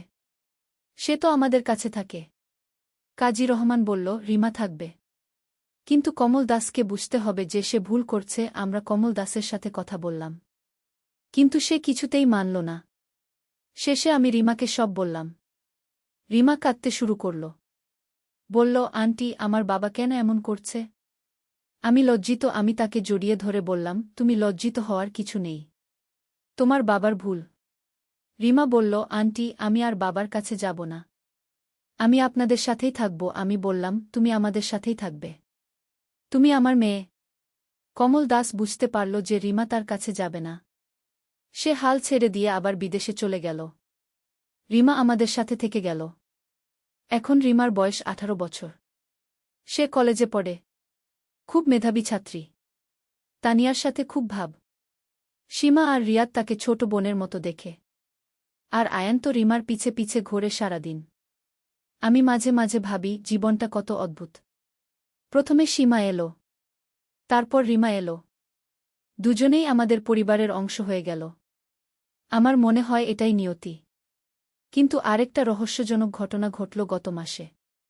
রিমা একদিন আমাকে বলল, আন্টি, আমি একটা অদ্ভুত স্বপন দেখি। আমি দেখি একটা বৃদ্ধ মহিলা আমার কাছে আসে।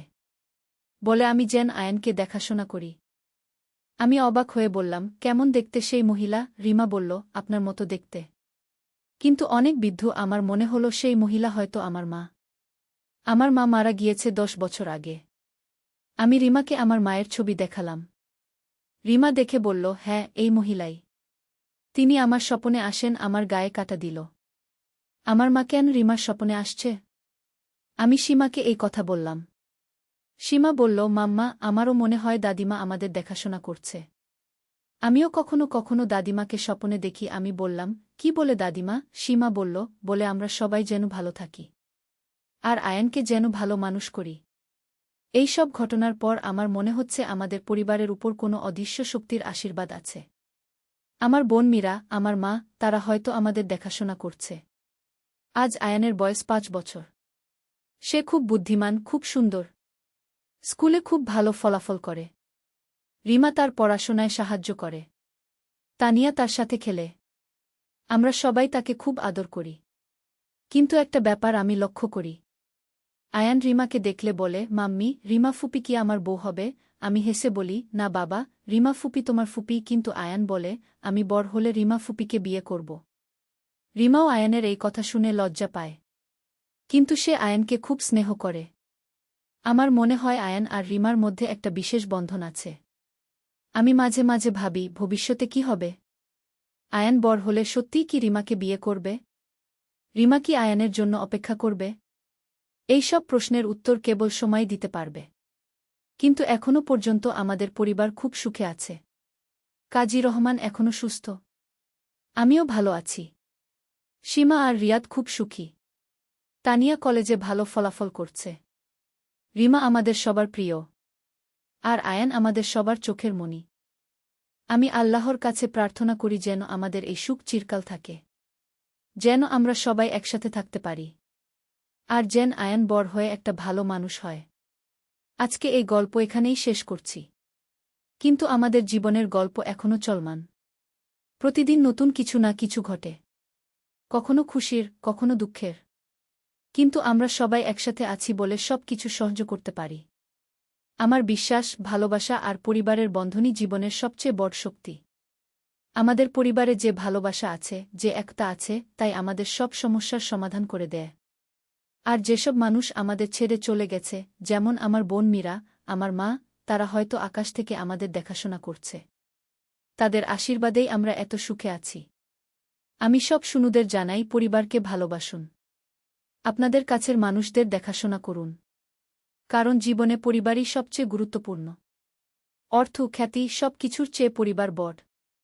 আর যারা এতিম, যাদের কোনো পরিবার নেই, তাদের সাহায্য করুন। কারণ আপনি জানেন না, হয়তো সেই এতিম শিশুটি একদিন আপনার পরিবারের অংশ হয়ে যেতে পারে। যেমন সীমা আর রিমা আমাদের পরিবারের অংশ হয়েছে। জীবন অনিশ্চিত, কিন্তু ভালোবাসা চিরকাল থাকে। পরিবারের বন্ধন কখনো ছিঁড়ে না। এই বিশ্বাস নিয়েই আমি প্রতিদিন বেঁচে আছি। আর আমার নাতি আয়ান যখন বড় হবে, তখন হয়তো সেও তার নিজের পরিবার করবে। তার সন্তান হবে। আর আমি প্রপিতামহী হব। জীবনের চক্র এভাবেই চলতে থাকবে। আর আমাদের এই ভালোবাসার গল্প প্রজন্মের পর প্রজন্ম চলতে থাকবে। আল্লাহ আমাদের সবাইকে ভালো রাখুন। আমাদের পরিবারে যেন সবসময় শান্তি থাকে। আর যারা এই গল্প শুনেছেন, তাদের পরিবারেও যেন সুখশান্তি থাকে। নূরের পথ। প্রথম অধ্যায়, অন্ধকারের শুরু। কারোর পুরানো শহরে আল-আজহার মসজিদের ছায়ায় একটি ছোট্ট গলিতে বাস করত আহমেদ ইবনে ইউসুফ। তার বয়স তখন মাত্র 16 বছর, কিন্তু জীবনের কঠোর বাস্তবতা তাকে অনেক আগেই পরিপক্ব করে তুলেছিল। তার পিতা ইউসুফ একজন দরিদ্র দর্জি ছিলেন, যিনি দিনরাত পরিশ্রম করেও পরিবারের জন্য পর্যাপ্ত রোজগার করতে পারতেন না। আহমেদের মা আয়েশা একজন ধর্মপ্রাণ মহিলা ছিলেন, যিনি প্রতিদিন তাহাজ্জুদের নামাজে আল্লাহর কাছে পরিবারের কল্যাণের জন্য দোয়া করতেন। তিনি আহমেদকে ছোটবেলা থেকেই কুরআনের আয়াত শিখিয়েছিলেন এবং রাসূল শাহ এর জীবনের ঘটনাগুলো বলে শোনাতেন। কিন্তু দারিদ্র্যের কষাঘাতে আহমেদের মনে ধীরে ধীরে হতাশা বাসা বাঁধতে লাগল। তার বন্ধুরা যখন স্কুলে যেত, তাকে তখন বাজারে কাজ করতে হতো। যখন অন্যরা খেলাধুলায় মেতে থাকত, তখন সে তার বাবার সাথে সেলাইয়ের কাজে সাহায্য করত। একদিন সন্ধ্যায় আহমেদ বাজার থেকে ফিরে এসে দেখল তার মা খুব অসুস্থ। তার জ্বর এবং কাশি ছিল। ডাক্তারের কাছে নিয়ে যাওয়ার মতো টাকাও তাদের ছিল না। আহমেদ সেদিন রাতে অনেক কেঁদেছিল এবং আল্লাহর কাছে মায়ের সুস্থতার জন্য দোয়া করেছিল। পরের দিন সকালে একটি অদ্ভুত ঘটনা ঘটল। আহমেদ যখন তার স্বপ্নে দেখল যে একজন নূরে আলোকিত ব্যক্তি তাকে বলছেন, হে আহমেদ, আল্লাহর রহমত অসীম। তোমার মা সুস্থ হয়ে উঠবে, কিন্তু তোমাকে একটি বিশেষ কাজ করতে হবে। তুমি জ্ঞান অন্বেষণে বের হও। জ্ঞানই তোমার জীবনের আলো হবে গু। আহমেদ ঘুম থেকে উঠে দেখল তার মায়ের জ্বর কমে গেছে এবং তিনি অনেক ভালো লাগছেন। তিনি আহমেদকে বললেন, বেটা, গত রাতে আমি স্বপ্নে দেখলাম যে রাসূল শাহ আমাকে বলছেন তুমি একদিন একজন বড় আলেম হবে। দ্বিতীয় অধ্যায়, জ্ঞানের সন্ধানে। আহমেদের মনে তখন একটি নতুন স্বপ্ন জাগল। সে স্থির করল যে তার জ্ঞান অর্জন করতে হবে। সে তার পিতার কাছে গিয়ে বলল, আব্বা, আমি পড়াশোনা করতে চাই। আমি আল-আজহারে গিয়ে ইসলামিক শিক্ষা নিতে চাই। ইউসুফ তার ছেলের কথা শুনে চিন্তিত হলেন। তিনি জানতেন যে পড়াশোনার খরচ তাদের সাধ্যের বাইরে। কিন্তু আয়েশা তার স্বামীকে বললেন, আল্লাহ যদি চান তাহলে রাস্তা বের হবে। আমাদের ছেলের স্বপ্নকে সাহায্য করা উচিত কে। পরের দিন আহমেদ আল-আজহার বিশ্ববিদ্যালয়ে গেল। সেখানে তিনি শেখ আব্দুর রহমানের সাথে দেখা করলেন, যিনি একজন প্রবীণ শিক্ষক ছিলেন। আহমেদ তার পরিস্থিতির কথা বললেন এবং অনুরোধ করলেন যে তিনি বিনা বেতনে পড়তে পারেন কিনা। শেখ আব্দুর রহমান আহমেদের আন্তরিকতা দেখে মুগ্ধ হলেন। তিনি বললেন, বেটা, রাসূল শাহ বলেছেন, জ্ঞান অর্জন করো, যদিও তার জন্য চীন দেশে যেতে হয়। তুমি যদি সত্যিই শিখতে চাও, তাহলে আমি তোমাকে সাহায্য করব। এভাবে আহমেদের শিক্ষাজীবন শুরু হল। তিনি প্রতিদিন সকালে তাহাজ্জুদ পড়ে আল-আজহারে যেতেন, তারপর সারাদিন লেখাপড়া করতেন এবং সন্ধ্যায় বাজারে কাজ করে পরিবারের জন্য কিছু টাকা আয় করতেন। শেখ আব্দুর রহমান আহমেদকে কুরআন তেলাওয়াত, হাদিস, ফিকাহ, আরবি ভাষা এবং ইসলামিক ইতিহাস শিখাতে লাগলেন। আহমেদ অসাধারণ মেধাবী ছিল এবং খুব দ্রুত সব কিছু শিখে নিতে পারত। একদিন শেখ আব্দুর রহমান আহমেদকে বললেন, তুমি শুধু বই পড়লেই হবে না। তোমাকে মানুষের সেবা করতে হবে। ইসলামে জ্ঞান অর্জনের উদ্দেশ্য হল মানুষের কল্যাণে তা কাজে লাগানো। তৃতীয় অধ্যায়, প্রথম পরীক্ষা। আহমেদের পড়াশোনা চলতে থাকল। কিন্তু একদিন একটি বড় সমস্যা দেখা দিল। তার পিতা ইউসুফ হঠাৎ করে অসুস্থ হয়ে পড়লেন এবং কাজ করতে পারলেন না। পরিবারের সমস্ত দায়িত্ব এসে পড়ল আহমেদের উপর। আহমেদ তখন দ্বিধায় পড়ে গেল। একদিকে পড়াশোনা, অন্যদিকে পরিবারের ভরণপোষণ। তিনি শেখ আব্দুর রহমানের কাছে গিয়ে তার সমস্যার কথা বললেন। শেখ বললেন, আহমেদ, এটাই তোমার প্রথম বড় পরীক্ষা। আল্লাহ দেখতে চান তুমি কতটা ধৈর্যশীল এবং তার উপর ভরসা রাখতে পার। তুমি পড়াশোনা চালিয়ে যাও এবং সাথে পরিবারের দেখাশোনাও করো। আল্লাহ তোমার জন্য রাস্তা করে দেবেন গু। আহমেদ সিদ্ধান্ত নিল যে সে পড়াশোনা ছাড়বে না। সে আরও কঠোর পরিশ্রম করতে লাগল। দিনে পড়াশোনা, সন্ধ্যায় দর্জির কাজ এবং রাতে তার বাবার সেবা করা। কিন্তু তার ঈমান এবং দৃঢ়তা তাকে এগিয়ে নিয়ে যেতে লাগল। একদিন একটি আশ্চর্য ঘটনা ঘটল। আহমেদ বাজারে কাজ করছিল, এমন সময় একজন ধনী ব্যবসায়ী তার কাছে এসে বললেন, আমি শুনেছি তুমি একজন ভালো ছাত্র এবং সৎ ছেলে। আমি চাই তুমি আমার ছেলেকে কুরআন এবং আরবি ভাষা শেখাও। আমি তোমাকে মাসিক ভালো পারিশ্রমিক দেবগু। এভাবে আল্লাহ আহমেদের জন্য একটি নতুন রাস্তা খুলে দিলেন। এখন তার পরিবারের আর্থিক সমস্যা কিছুটা সমাধান হল এবং তিনি পড়াশোনায় আরও মনোযোগ দিতে পারলেন। চতুর্থ অধ্যায়, মিসরের বাইরে। আহমেদের পড়াশোনা চলছিল এবং তিনি দিন দিন আরও জ্ঞানী হয়ে উঠছিলেন। তিনি কুরআনের বিভিন্ন তাফসির, হাদিসের গ্রন্থ এবং ফিকাহর নানা বিষয় গভীরভাবে অধ্যয়ন করছিলেন। শেখ আব্দুর রহমান তার অগ্রগতি দেখে খুশি হলেন। একদিন শেখ আব্দুর রহমান আহমেদকে বললেন, তুমি এখন মিসরের সেরা ছাত্রদের মধ্যে একজন। কিন্তু আরও উন্নত জ্ঞান অর্জনের জন্য তোমাকে বাগদাদে যেতে হবে। সেখানে বিশ্বের সেরা আলেমরা আছেন গু। আহমেদ অবাক হয়ে বললেন, কিন্তু উস্তাদ, আমার পরিবার, আমার বাবা মা, আমি কিভাবে তাদের ছেড়ে যেতে পারি? শেখ বললেন, জ্ঞান অর্জনের জন্য কখনো কখনো ত্যাগ স্বীকার করতে হয়। তবে চিন্তা করো না, আমি তোমার পরিবারের দেখাশোনা করব। তুমি বাগদাদে গিয়ে আরও জ্ঞান অর্জন করে এসো গু। আহমেদের মা আয়েশা যখন এই কথা শুনলেন, তিনি বললেন, বেটা, আল্লাহ তোমাকে জ্ঞান অর্জনের জন্য পাঠিয়েছেন। তুমি নির্ভয়ে যাও। আমরা তোমার জন্য দোয়া করব। কয়েক মাস পরে আহমেদ বাগদাদের উদ্দেশ্যে রওনা দিলেন। সেই সময় বাগদাদ ছিল ইসলামিক জগতের জ্ঞানবিজ্ঞানের কেন্দ্র। বিশ্বের বিভিন্ন প্রান্ত থেকে ছাত্ররা সেখানে পড়তে আসত। পঞ্চম অধ্যায়, বাগদাদে নতুন জীবন। বাগদাদ পৌঁছে আহমেদ প্রথমে অভিভূত হয়ে পড়লেন। এত বড় শহর, এত বড় গ্রন্থাগার, এত জ্ঞানী মানুষ, সব কিছুই তার কাছে স্বপ্নের মতো লাগছিল। তিনি প্রথমে বায়তুল হিকমায় গেলেন, যেটি তখনকার সময়ের সবচেয়ে বড় গ্রন্থাগার ছিল। সেখানে তিনি ইমাম আবু হামিদ আল গাজালির সাথে দেখা করলেন, যিনি সেই সময়ের একজন মহান দর্শন এবং ইসলামিক পণ্ডিত ছিলেন। ইমাম গাজালি আহমেদের আগ্রহ এবং জ্ঞানের গভীরতা দেখে তাকে তার বিশেষ ছাত্র হিসেবে গ্রহণ করলেন। তিনি আহমেদকে বললেন, জ্ঞান শুধু বইপত্রে নয়, বরং আত্মার পরিশুদ্ধতায় এবং আল্লাহর সাথে সম্পর্কের গভীরতায়। আহমেদ বাগদাদে পড়াশোনার পাশাপাশি বিভিন্ন ধর্মীয় এবং সামাজিক কাজে অংশগ্রহণ করতে লাগলেন। তিনি গরিবদের সেবা, অসুস্থদের দেখাশোনা এবং এতিম শিশুদের শিক্ষাদানে নিজেকে জড়িয়ে রাখলেন। একদিন ইমাম গাজালি তাকে বললেন, আহমেদ, তুমি শুধু একজন ভালো ছাত্র নও, তুমি একজন ভালো মানুষও।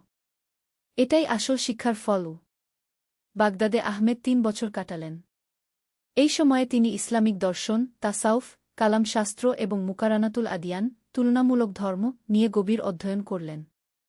ষষ্ঠ অধ্যায়, অন্তরের পরিশুদ্ধতা। বাগদাদে থাকাকালীন আহমেদের জীবনে একটি গুরুত্বপূর্ণ পরিবর্তন এল। তিনি বুঝতে পারলেন যে শুধু বই পড়ে জ্ঞান অর্জন করলেই হবে না, বরং অন্তরকে পরিশুদ্ধ করতে হবে এবং আল্লাহর সাথে গভীর সম্পর্ক স্থাপন করতে হবে।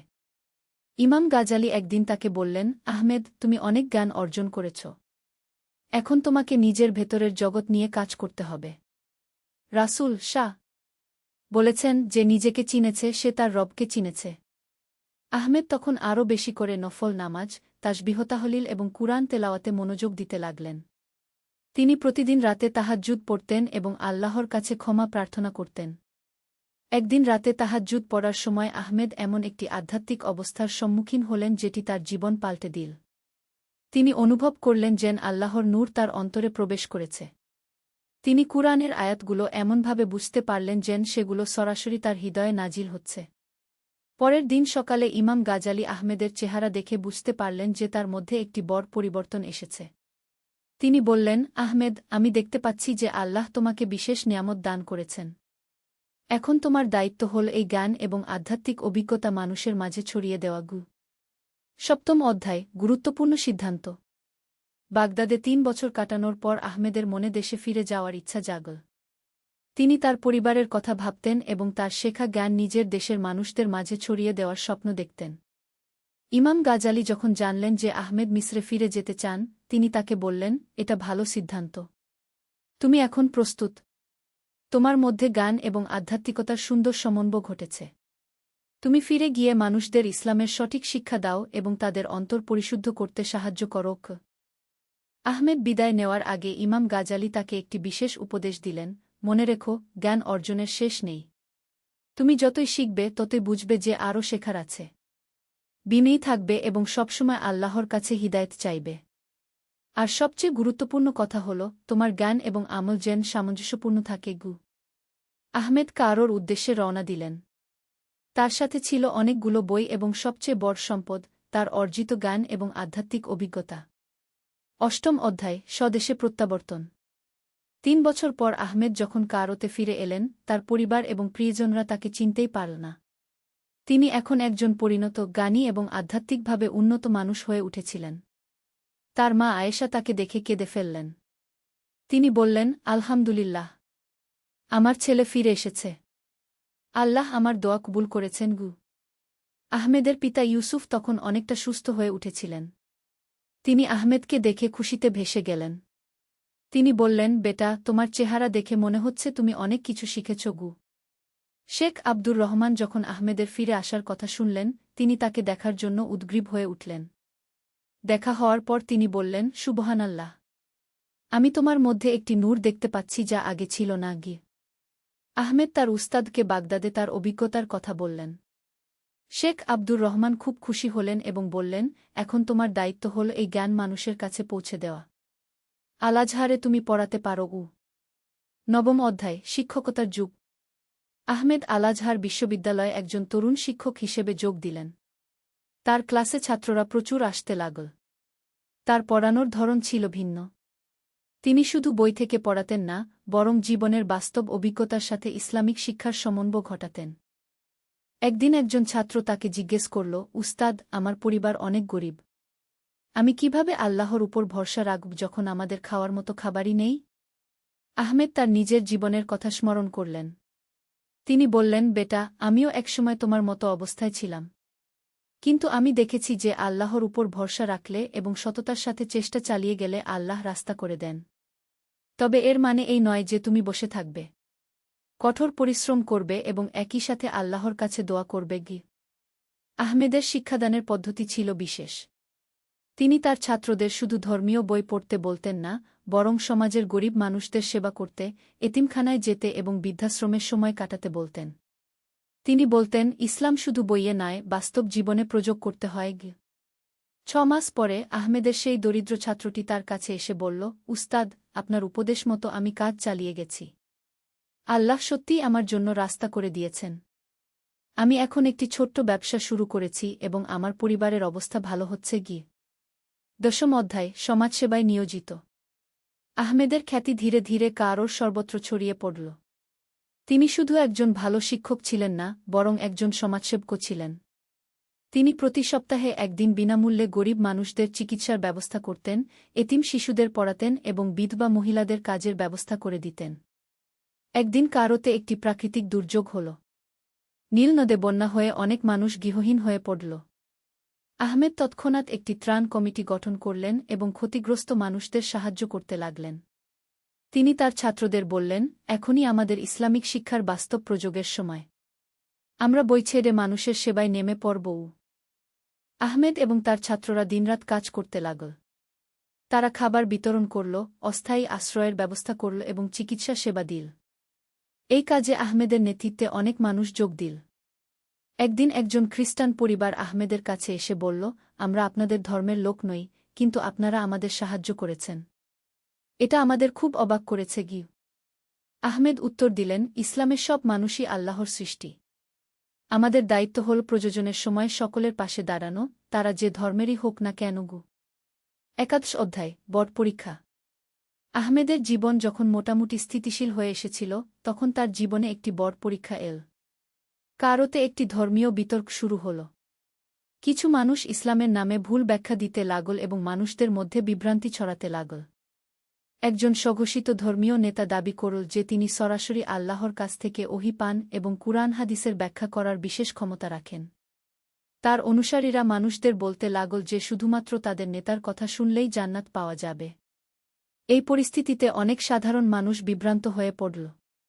তারা আহমেদের কাছে এসে বলল, উস্তাদ, আমরা কার কথা শুনব? কোনটা সঠিক? আহমেদ বুঝতে পারলেন যে এটি তার জীবনের সবচেয়ে বড় পরীক্ষা। তিনি অনেক চিন্তাভাবনা করে সিদ্ধান্ত নিলেন যে তিনি এই ভুল শিক্ষার বিরুদ্ধে দাঁড়াবেন, কিন্তু সে সাথে সবার সাথে বিনয় এবং শ্রদ্ধার সাথে কথা বলবেন। তিনি একটি বড় সভার আয়োজন করলেন যেখানে সেই স্বঘোষিত নেতাকেও আমন্ত্রণ জানালেন। সভায় আহমেদ কুরআন এবং হাদিসের আলোকে ইসলামের সঠিক শিক্ষা তুলে ধরলেন। তিনি বললেন, ভাইয়েরা, ইসলামে কোনো মানুষই নিষ্পাপ নয় রাসূল ছাড়া। আল্লাহর কিতাব কুরআন এবং রাসূলের সুন্নাহই আমাদের পথ নির্দেশ। যে কেউ দাবি করবে যে সে সরাসরি আল্লাহর কাছ থেকে নতুন বাণী পায়, সে মিথ্যাবাদী। কারণ আল্লাহ বলেছেন, আজ আমি তোমাদের জন্য তোমাদের দিনকে পূর্ণ করে দিলাম। দ্বাদশ অধ্যায়, সত্যের জয়। আহমেদের যুক্তিপূর্ণ এবং কুরআন হাদিস ভিত্তিক বক্তব্য শুনে অনেক মানুষ সঠিক পথ বুঝতে পারল। এমনকি সেই ভুল নেতার কিছু অনুসারীও আহমেদের কথায় প্রভাবিত হল। কিন্তু এতে সেই স্বঘোষিত নেতা রেগে গেল। সে আহমেদের বিরুদ্ধে প্রচার শুরু করল এবং তার অনুসারীদের উস্কাতে লাগল। এমনকি আহমেদকে হত্যার হুমকিও দেওয়া হল। এই পরিস্থিতিতে আহমেদের বন্ধুরা এবং পরিবার চিন্তিত হয়ে পড়ল। তারা আহমেদকে বলল, তুমি কিছুদিন নীরব থাকো। এত ঝুঁকি নেওয়ার দরকার নেই।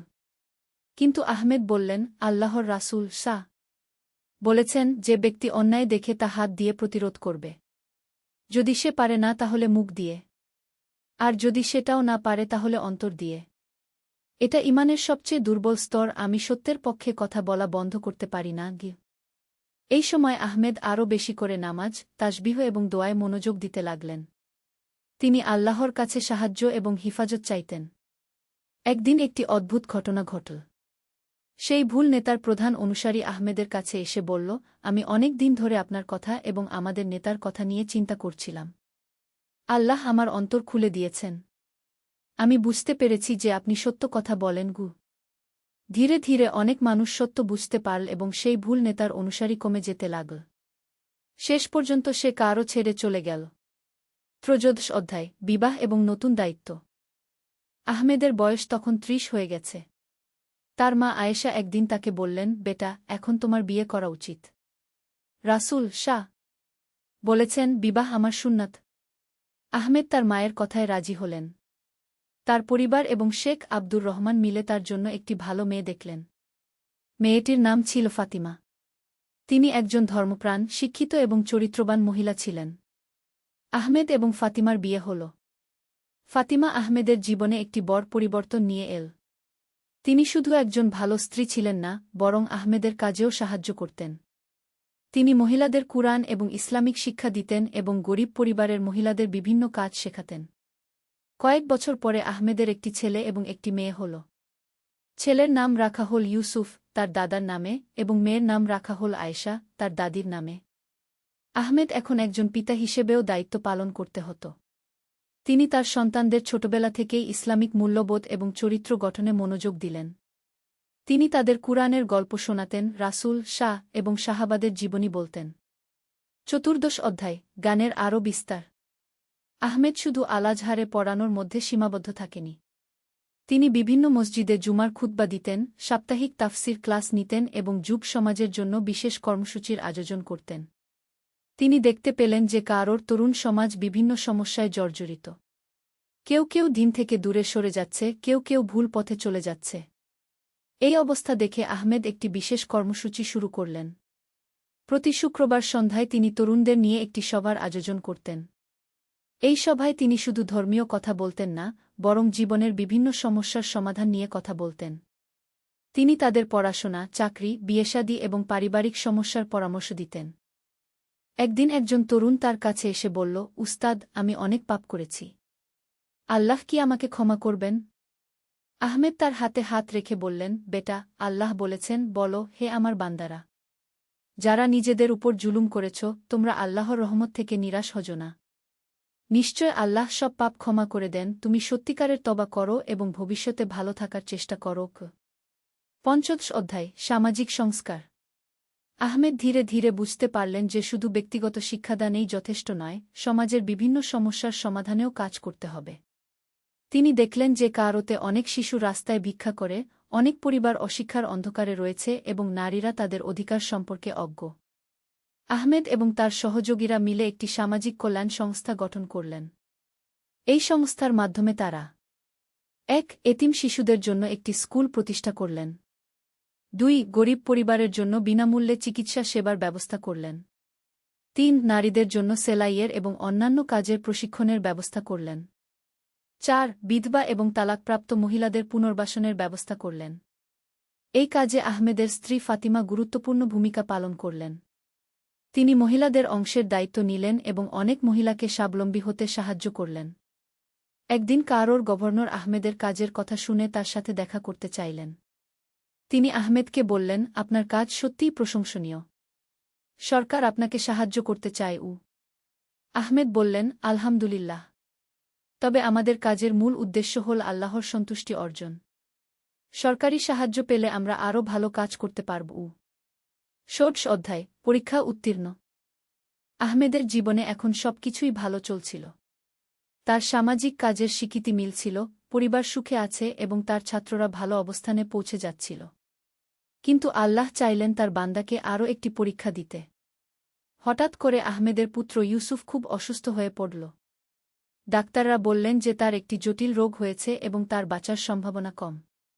আহমেদ এবং ফাতিমা অত্যন্ত শোকাহত হলেন, কিন্তু তারা আল্লাহর উপর ভরসা রাখলেন। আহমেদ প্রতিদিন রাতে তাহাজ্জুদ পড়ে তার ছেলের জন্য দোয়া করতেন।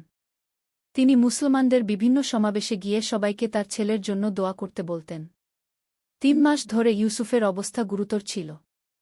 এই সময়ে আহমেদ কখনো ধৈর্য হারাননি বা আল্লাহর বিরুদ্ধে কোনো অভিযোগ করেননি। বরং তিনি বলতেন, আল্লাহ যা করেন মঙ্গলের জন্যই করেন। আমি তার ফয়সালা রাজি। একদিন রাতে আহমেদ স্বপ্নে দেখলেন যে রাসূল শাহ তাকে বলছেন, হে আহমেদ, তোমার ধৈর্য এবং আল্লাহর উপর ভরসা দেখে আল্লাহ খুশি হয়েছেন। তোমার ছেলে সুস্থ হয়ে উঠবে। পরের দিন সকালে ইউসুফের অবস্থার উন্নতি হতে শুরু করল এবং কয়েক সপ্তাহের মধ্যে সে সম্পূর্ণ সুস্থ হয়ে উঠল। ডাক্তাররাও অবাক হয়ে গেলেন।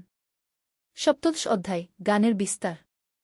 আহমেদের পুত্রের সুস্থতার পর তিনি আল্লাহর কৃতজ্ঞতা প্রকাশ করে তার কাজে আরও মনোযোগী হলেন। তিনি সিদ্ধান্ত নিলেন যে তার শেখা গান আরও বেশি মানুষের কাছে পৌঁছে দেবেন। তিনি কয়েকটি গুরুত্বপূর্ণ বই লেখা শুরু করলেন। ১. আল-নুরুল মুবিন কো স্পষ্ট আলো, কুরআনের সহজ তাফসির।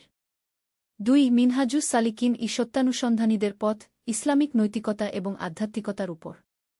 ৩. উসুলুদ দাওয়াহ, দাওয়াতের মূলনীতি, মানুষকে ইসলামের দিকে আহ্বানের সঠিক পদ্ধতি। এই বইগুলো খুব জনপ্রিয় হল এবং শুধু মিসরে নয়, বরং অন্যান্য মুসলিম দেশেও ছড়িয়ে পড়ল। আহমেদ এছাড়াও একটি মাদ্রাসা প্রতিষ্ঠা করলেন যেখানে শুধু ধর্মীয় শিক্ষা নয়, বরং গণিত, বিজ্ঞান, ইতিহাস এবং ভাষাও শেখানো হতো।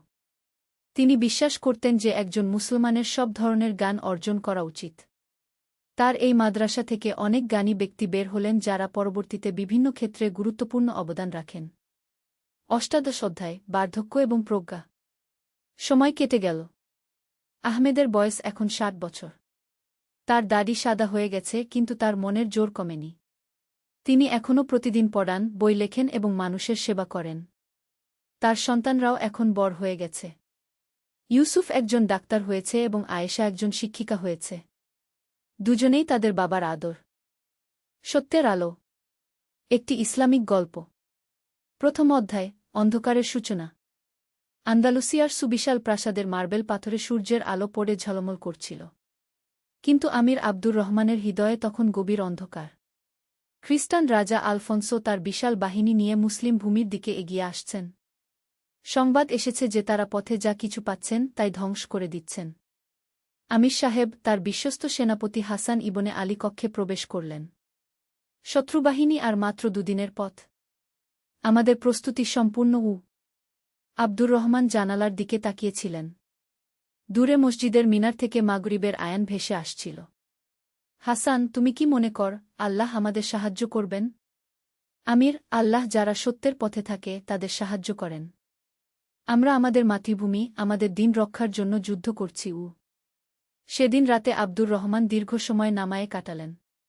তাহাজ্জুদের নামায়ে তিনি আল্লাহর কাছে প্রার্থনা করলেন, হে আল্লাহ, আমি জানি না এই যুদ্ধের পরিণতি কি হবে। কিন্তু আমি জানি যে তুমি ন্যায় বিচারক। আমাদের যা কিছু করার শক্তি দাও সেটাই আমাদের জন্য কল্যাণকর। দ্বিতীয় অধ্যায়, যুবকের বিশ্বাস। পরের দিন ভোরে সৈন্যদের সমাবেশে আব্দুর রহমান দেখলেন একজন কিশোর তার তলোয়ার হাতে দাঁড়িয়ে আছে। ছেলেটির নাম উমর ইবনে ইউসুফ। মাত্র 17 বছর বয়স, কিন্তু চোখে দৃঢ় সংকল্প। উমর, তুমি এত কম বয়সে যুদ্ধে যেতে চাও কেন? আব্দুর রহমান জিজ্ঞেস করলেন। আমির সাহেব, গত মাসে শত্রুরা আমাদের গ্রামে হামলা করেছিল। আমার বাবা আমাকে বলেছিলেন, বেটা, যখন দিনের উপর আক্রমণ আসে তখন প্রতিটি মুসলমানের দায়িত্ব সেটা প্রতিহত করা। আমার বাবা সেই হামলায় শহীদ হয়েছেন। আব্দুর রহমানের চোখে পানি এল। এই যুবকের মধ্যে তিনি দেখতে পেলেন সেই বিশ্বাস আর সাহসিকতা যা মুসলিম উম্মাহকে মহান বানিয়েছে। উমর, যুদ্ধ কোনো খেলা নয়। মৃত্যুর সম্মুখীন হওয়ার জন্য প্রস্তুত থাকতে হয়। আমির সাহেব, কুরআন শরীফে আল্লাহ তায়ালা বলেছেন, তোমরা মনে করো না যে যারা আল্লাহর রাহে নিহত হয় তারা মৃত, বরং তারা জীবিত, তাদের প্রতিপালকের নিকট তাদের রিজিক দেওয়া হয়। আমি মৃত্যুকে ভয় পাই না, আমি ভয় পাই আল্লাহর অসন্তুষ্টিকে। কি? তৃতীয় অধ্যায়, যুদ্ধের প্রাক্কালে। যুদ্ধের আগের রাতে মুসলিম সৈন্যদের শিবিরে একটা আলাদা পরিবেশ। কেউ কুরআন তিলাওয়াত করছেন, কেউ জিকিরে মগ্ন, কেউ পরিবারের কথা ভাবছেন। হাসান ইবনে আলী তার অভিজ্ঞতার কথা তরুণ সৈন্যদের বলছিলেন। যুদ্ধের ময়দানে যাওয়ার আগে প্রতিটি মুজাহিদের 2টা জিনিস মনে রাখা উচিত, হাসান বলছিলেন। প্রথমত, আমরা আল্লাহর জন্য যুদ্ধ করছি, নিজেদের অহংকার বা লোভের জন্য নয়। দ্বিতীয়ত, শত্রুর প্রতিও আমাদের ন্যায় বিচার করতে হবে। নিরীহ মানুষ, বৃদ্ধ, শিশু, নারীদের ক্ষতি করা আমাদের ধর্মে নিষিদ্ধ। উমর প্রশ্ন করল, কিন্তু হাসান চাচা, যদি শত্রুরা আমাদের সাথে এমন ন্যায় বিচার না করে? উমর, আমাদের চরিত্র শত্রুর আচরণের উপর নির্ভর করে না। আমরা মুসলিম, আমাদের আদর্শ রাসূলুল্লাহ শাহ। তিনি সবচেয়ে কঠিন পরিস্থিতিতেও ন্যায় বিচার থেকে সরে আসেননি। রাতের শেষ প্রহরে আব্দুর রহমান তার সৈন্যদের উদ্দেশ্যে শেষ ভাষণ দিলেন। হে আমার ভাইয়েরা, আগামীকাল আমরা যুদ্ধে যাব। কিন্তু মনে রাখবেন, এই যুদ্ধ কোনো ব্যক্তিগত শত্রুতার জন্য নয়। এই যুদ্ধ আমাদের মাতৃভূমি, আমাদের দিন, আমাদের পরিবারের সুরক্ষার জন্য। আল্লাহ যদি আমাদের জয় দান করেন তাহলে আমরা নম্রভাবে তার কৃতজ্ঞতা আদায় করব। আর যদি আমাদের পরাজয় হয় তাহলেও আমরা জানব যে আল্লাহর ফয়সালাই চূড়ান্ত। চতুর্থ অধ্যায়, সংঘর্ষ। পরদিন সূর্যোদয়ের সাথে সাথে 2 বাহিনী মুখোমুখি হল। আলফোনসোর বাহিনী সংখ্যায় বেশি, অস্ত্রশস্ত্রেও এগিয়ে। কিন্তু মুসলিম সৈন্যদের চোখে এক আলাদা দীপ্তি। যুদ্ধ শুরুর আগে আব্দুর রহমান তার সৈন্যদের সাথে দোয়া করলেন, রাব্বানা আফরিক আলাইনা সবরান ওয়া সাব্বিত আকদামানা ওয়ানসুরনা আলাল কাউমিল কাফিরিনগু। হে আমাদের প্রতিপালক, আমাদের উপর ধৈর্য ঢেলে দাও, আমাদের পা দৃঢ় করে দাও, আর কাফেরদের বিরুদ্ধে আমাদের সাহায্য কর। যুদ্ধ প্রচণ্ড ভয়াবহ আকার ধারণ করল। উমর তার তলোয়ার হাতে বীরত্বের সাথে যুদ্ধ করছিল। একসময় একটি শত্রু সৈন্য তার পিঠের দিক থেকে আক্রমণ করতে গেল, কিন্তু হাসান ইবনে আলী তাকে রক্ষা করলেন। এই সময় হাসানের বুকে একটি তীর বিঁধে গেল। উমর কান্নায় ভেঙে পড়ল। হাসান চাচা, আপনি কেন আমাকে বাঁচাতে গেলেন? রক্তক্ষরণের মাঝেও হাসান মুস্কি হাসলেন। উমর, তুমি এই উম্মাহর ভবিষ্যৎ। আমার মতো বুড়োর চেয়ে তোমার জীবন বেশি গুরুত্বপূর্ণ। আল্লাহর কাছে আমার জন্য দোয়া করব। হাসানের মৃত্যু উমরের মনে গভীর প্রভাব ফেল। তিনি বুঝলেন যে জিহাদ শুধু যুদ্ধ নয়, এটা ত্যাগের নাম, এটা মানবতার সেবার নাম। পঞ্চম অধ্যায়, অপ্রত্যাশিত মোড়। যুদ্ধ দিনভর চল। সন্ধ্যার সময় মুসলিম বাহিনী ক্লান্ত হয়ে পড়েছে, কিন্তু তারা হাল ছাড়েনি। এমন সময় উমর দেখল যে শত্রুবাহিনীর একজন সৈন্য আহত অবস্থায় পড়ে আছে। সে একটা খ্রিস্টান সৈন্য, কিন্তু তার অবস্থা খুবই খারাপ। উমর দ্বিধায় পড়ে গেল। এটা তার শত্রু, কিন্তু তার মানবিক দায়িত্ব কি? তার মনে পড়ে গেল হাসানের কথা, নিরীহ মানুষদের ক্ষতি করা আমাদের ধর্মে নিষিদ্ধ। এই আহত সৈন্যটি এখন আর হুমকি নয়, সে একজন সাহায্যপ্রার্থী মানুষ। উমর তার পানির পাত্র থেকে ওই খ্রিস্টান সৈন্যকে পানি খাওয়াল এবং তার ক্ষতের উপর কাপড় বেঁধে দিল। খ্রিস্টান সৈন্যটি অবাক হয়ে জিজ্ঞেস করল, তুমি আমার শত্রু, তাহলে আমাকে সাহায্য করছ কেন? কারণ আমার ধর্ম আমাকে শেখায় যে মানবিকতা সবার উপরে। উমর উত্তর দিল। এই ঘটনা সেই খ্রিস্টান সৈন্যের মনে গভীর প্রভাব ফেল। তার নাম ছিল পেড্রো। তিনি কখনো ভাবেননি যে তার শত্রুরা এত উদার মানসিকতার হতে পারে। ষষ্ঠ অধ্যায়, সন্ধির প্রস্তাব। যুদ্ধ ৩ দিন চলার পর উভয় পক্ষেরই অবস্থা খারাপ। রাজা আলফোন্সো বুঝতে পারলেন যে মুসলমানরা এত সহজে হার মানবে না। আর আব্দুর রহমানও দেখলেন যে তার সৈন্য সংখ্যা কমে আসছে। এমন সময় একটা অপ্রত্যাশিত ঘটনা ঘটল। যে পেড্রো উমরের কাছ থেকে সাহায্য পেয়েছিল সে রাজা আলফোন্সোর কাছে গিয়ে বল, আপনার মাজেস্টি, এই মুসলমানরা যেমনটা আমাদের বলা হয়েছে তারা তেমন নয়। তারা অসভ্য বা নিষ্ঠুর নয়। একজন মুসলিম যুবক আমার জীবন বাঁচিয়েছে অথচ সে আমার শত্রু ছিল। আলফোন্সো চিন্তায় পড়ে গেলেন। তিনি যুদ্ধ চালিয়ে যেতে পারেন কিন্তু এর ফলাফল অনিশ্চিত। উভয় পক্ষেই অনেক রক্তপাত হয়েছে। পরদিন আলফোন্সো সন্ধির প্রস্তাব পাঠালেন। আব্দুর রহমান তার পরামর্শদাতাদের সাথে বিষয়টা নিয়ে আলোচনা করলেন। আমির সাহেব, আমাদের অবস্থা খুব একটা ভালো নয়, এক সেনাপতি বলল। সন্ধি আমাদের জন্য মঙ্গলজনক হতে পারে কি? কিন্তু সন্ধির শর্ত কি? অন্য একজন প্রশ্ন করল। আব্দুর রহমান গভীরভাবে চিন্তা করলেন। তিনি জানতেন যে ইসলাম শান্তি চায়, যুদ্ধ নয়। কুরআনেই বলা আছে, যদি তারা শান্তির দিকে ঝুঁকে পড়ে তাহলে তুমিও সেদিকে ঝুঁকে পড়ো। সপ্তম অধ্যায়, শান্তির আলো। সন্ধির আলোচনা হল। আলফোন্সো প্রস্তাব করলেন যে তিনি মুসলিম ভূমিতে আক্রমণ বন্ধ করবেন, বিনিময়ে আব্দুর রহমান কিছু ভূমি ছেড়ে দেবেন। কিন্তু আব্দুর রহমান একটা শর্ত রাখলেন, রাজা আলফোন্সো, আমি আপনার প্রস্তাবে রাজি। তবে একটা শর্ত আছে। যেসব মুসলিম ওই অঞ্চলে থাকবে তাদের ধর্ম পালনের স্বাধীনতা থাকতে হবে। তাদের মসজিদ, তাদের স্কুল, তাদের সম্পত্তি সব নিরাপদ থাকতে হবে। আলফোন্সো রাজি হয়ে গেলেন। তিনি বুঝতে পেরেছিলেন যে মুসলমানরা শুধু যোদ্ধা নয়, তারা সভ্যতার বাহকও। সন্ধি স্বাক্ষরের দিন উমর আব্দুর রহমানকে জিজ্ঞেস করল, আমির সাহেব, আমরা কি হেরে গেলাম? আব্দুর রহমান মুস্কি হেসে বললেন, উমর, জয়পরাজয় শুধু যুদ্ধক্ষেত্রে মাপা হয় না। আমরা আমাদের সম্মান রক্ষা করেছি। আমরা প্রমাণ করেছি যে মুসলমানরা কাপুরুষ নয়। আর সবচেয়ে বড় কথা, আমরা শান্তি এনেছি। আর শান্তি সবসময় যুদ্ধের চেয়ে শ্রেয়। অষ্টম অধ্যায়, বিজয়ের প্রকৃত অর্থ। সন্ধির পর উমর এক অদ্ভুত শান্তি অনুভব করল। যুদ্ধের সময় সে শুধু শত্রুকে পরাজিত করার কথা ভেবেছিল। কিন্তু এখন সে বুঝতে পারছিল যে ইসলামের প্রকৃত জয় অন্য কিছুতে। কয়েকদিন পর উমর দেখল যে পেড্রো তাকে খুঁজতে এসেছে। পেড্রো তার হাতে একটা বই নিয়ে এসেছিল। উমর, আমি তোমার ধর্ম সম্পর্কে জানতে চাই, পেড্রো বলল। তুমি আমাকে যেভাবে সাহায্য করেছ সেটা আমার মনে গভীর প্রভাব ফেলেছে। আমি বুঝতে চাই কোন ধর্ম মানুষকে এত উদার বানায়। উমর পেড্রোকে ইসলাম সম্পর্কে বলতে শুরু করল। সে বল, আল্লাহর একত্ব, রাসূলের জীবনী, ইসলামের মানবিক মূল্যবোধ, সামাজিক ন্যায়বিচারের কথা। কিন্তু তোমরা তো আমাদের সাথে যুদ্ধ করেছ, পেড্রো প্রশ্ন করল। পেড্রো ভাই, আমরা যুদ্ধ করেছি আমাদের আত্মরক্ষার জন্য। আমাদের ধর্মে বলা আছে যে অন্যায়ের প্রতিবাদ করা প্রতিটি মুসলমানের দায়িত্ব। কিন্তু আমরা কখনো আগ্রাসী যুদ্ধ চাই না।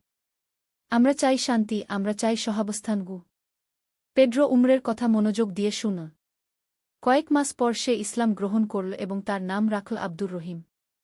নবম অধ্যায়, শিক্ষা। বছর পেরিয়ে গেল। আন্দালুসিয়ায় শান্তি বিরাজ করছে। উমর এখন একজন দক্ষ সৈনিক এবং পণ্ডিত হয়ে উঠেছে। সে অস্ত্র শিক্ষার পাশাপাশি কুরআন, হাদিস, ফিকাহ, দর্শন, গণিত, জ্যোতির্বিদ্যা পড়েছে। একদিন আব্দুর রহমান উমরকে ডাকলেন। উমর, আমি বুড়ো হয়ে যাচ্ছি। এই রাজ্যের ভবিষ্যৎ তোমাদের মতো যুবকদের হাতে। তোমাকে একটা গুরুত্বপূর্ণ দায়িত্ব দিতে চাই। আমির সাহেব, আমি প্রস্তুত। আমি চাই তুমি একটা মাদ্রাসা প্রতিষ্ঠা কর। সেখানে শুধু মুসলিম শিশুরাই নয়, খ্রিস্টান এবং ইহুদি শিশুরাও পড়তে পারবে। আমি চাই আমাদের এই ভূমি জ্ঞান-বিজ্ঞানের কেন্দ্র হয়ে উঠুক। উমর খুশি হয়ে গেল। এই তো সেই আসল জিহাদ, জ্ঞানের জিহাদ, মানবতার জিহাদ। মাদ্রাসা প্রতিষ্ঠার পর উমর দেখল যে বিভিন্ন ধর্মের শিশুরা একসাথে বসে পড়াশোনা করছে। মুসলিম শিশুরা কুরআন হাদিস পড়ছে, খ্রিস্টান শিশুরা বাইবেল পড়ছে, আর সবাই মিলে গণিত, জ্যোতির্বিদ্যা, চিকিৎসাশাস্ত্র, দর্শন পড়ছে। দশম অধ্যায়, প্রকৃত বিজয়। কয়েক বছর পর উমর একদিন দেখল যে আব্দুর রহিম, পূর্বনাম পেড্রো, একটা বই লিখছে। বইটার নাম ইসলামে মানবিক মূল্যবোধ। আব্দুর রহিম ভাই, এই বই লিখছেন কেন? উমর জিজ্ঞেস করল। উমর, আমি চাই ইউরোপের মানুষরা ইসলামের সত্যিকারের রূপ দেখুক। অনেকেই মনে করে মুসলমানরা শুধু তলোয়ার দিয়ে ধর্ম প্রচার করে। কিন্তু আমি দেখেছি যে ইসলামের সত্যিকারের শক্তি তার নৈতিক মূল্যবোধে, তার মানবিকতায়। উমর খুশি হয়ে গেল। তার মনে পড়ে গেল হাসান ইবনে আলীর কথা, আমাদের চরিত্রই আমাদের সবচেয়ে বড় দাওয়াহ। বছরের পর বছর কেটে গেল। উমর এখন আমির আব্দুর রহমানের উপদেষ্টা। একদিন তার কাছে খবর এল যে ইউরোপের বিভিন্ন দেশ থেকে পণ্ডিতরা আন্দালুসিয়ায় এসে জ্ঞান অর্জন করতে চান। আমির সাহেব, উমর বলল, আমাদের সেই যুদ্ধের প্রকৃত ফলাফল এখন দেখা যাচ্ছে। আমরা তলোয়ার দিয়ে যা পারিনি তা আমরা কলম আর চরিত্র দিয়ে করতে পারছি। আব্দুর রহমান হেসে বললেন, উমর, তুমি ঠিক বলেছ। প্রকৃত বিজয় তলোয়ারে নয়, হৃদয় জয়ে। আমরা শুধু একটা যুদ্ধে জিতিনি, আমরা মানুষের মন জিতেছি। একাদশ অধ্যায়, পরবর্তী প্রজন্ম। ২০ বছর পর উমর এখন নিজেই একজন বিজ্ঞ শাসক। তার মাদ্রাসা থেকে যে সব ছাত্র বের হয়েছে তারা ইউরোপের বিভিন্ন প্রান্তে ছড়িয়ে গেছে। তারা চিকিৎসক, দার্শনিক, গণিতবিদ, জ্যোতির্বিদ হিসেবে কাজ করছে।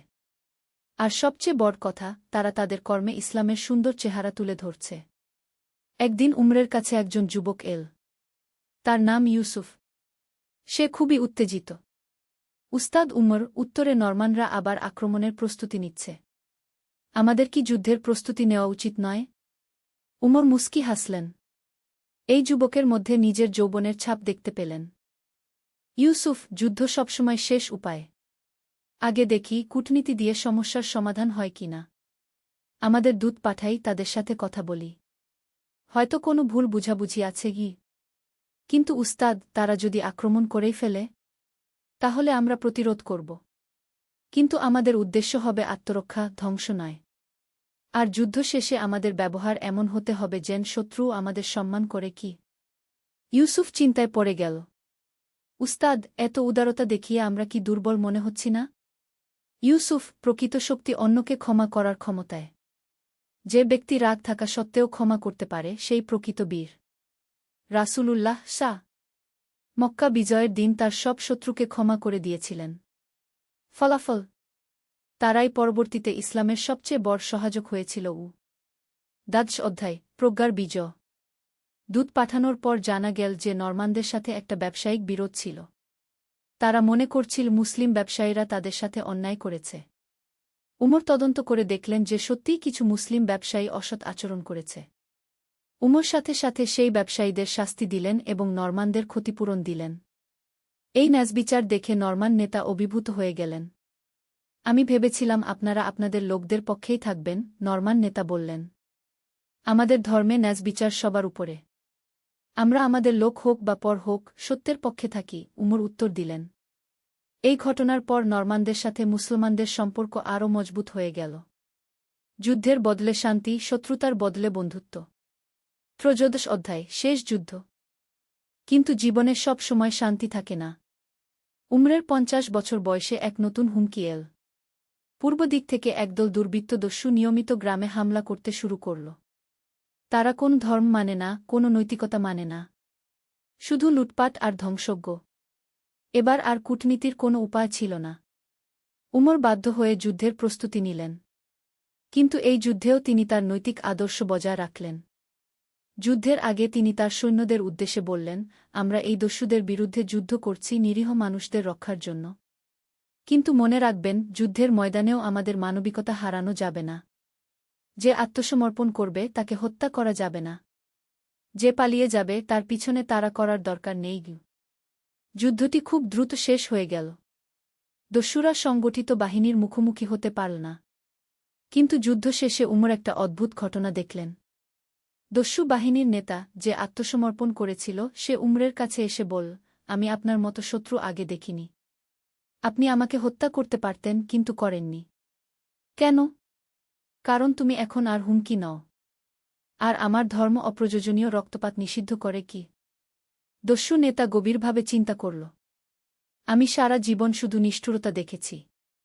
আপনার মতো মানুষের অস্তিত্বে আমার বিশ্বাস ছিল না। আপনি আমাকে একটা নতুন পথ দেখালেন। কয়েক মাস পর সেই প্রাক্তন দস্যু নেতা মুসলমান হয়ে গেল এবং সমাজসেবায় নিজেকে নিয়োজিত করল। চতুর্দশ অধ্যায়, প্রজ্ঞার উপদেশ। উমর এখন একজন বৃদ্ধ মানুষ। তার চুল সাদা হয়ে গেছে কিন্তু চোখে এখনও সেই তারুণ্যের আগুন।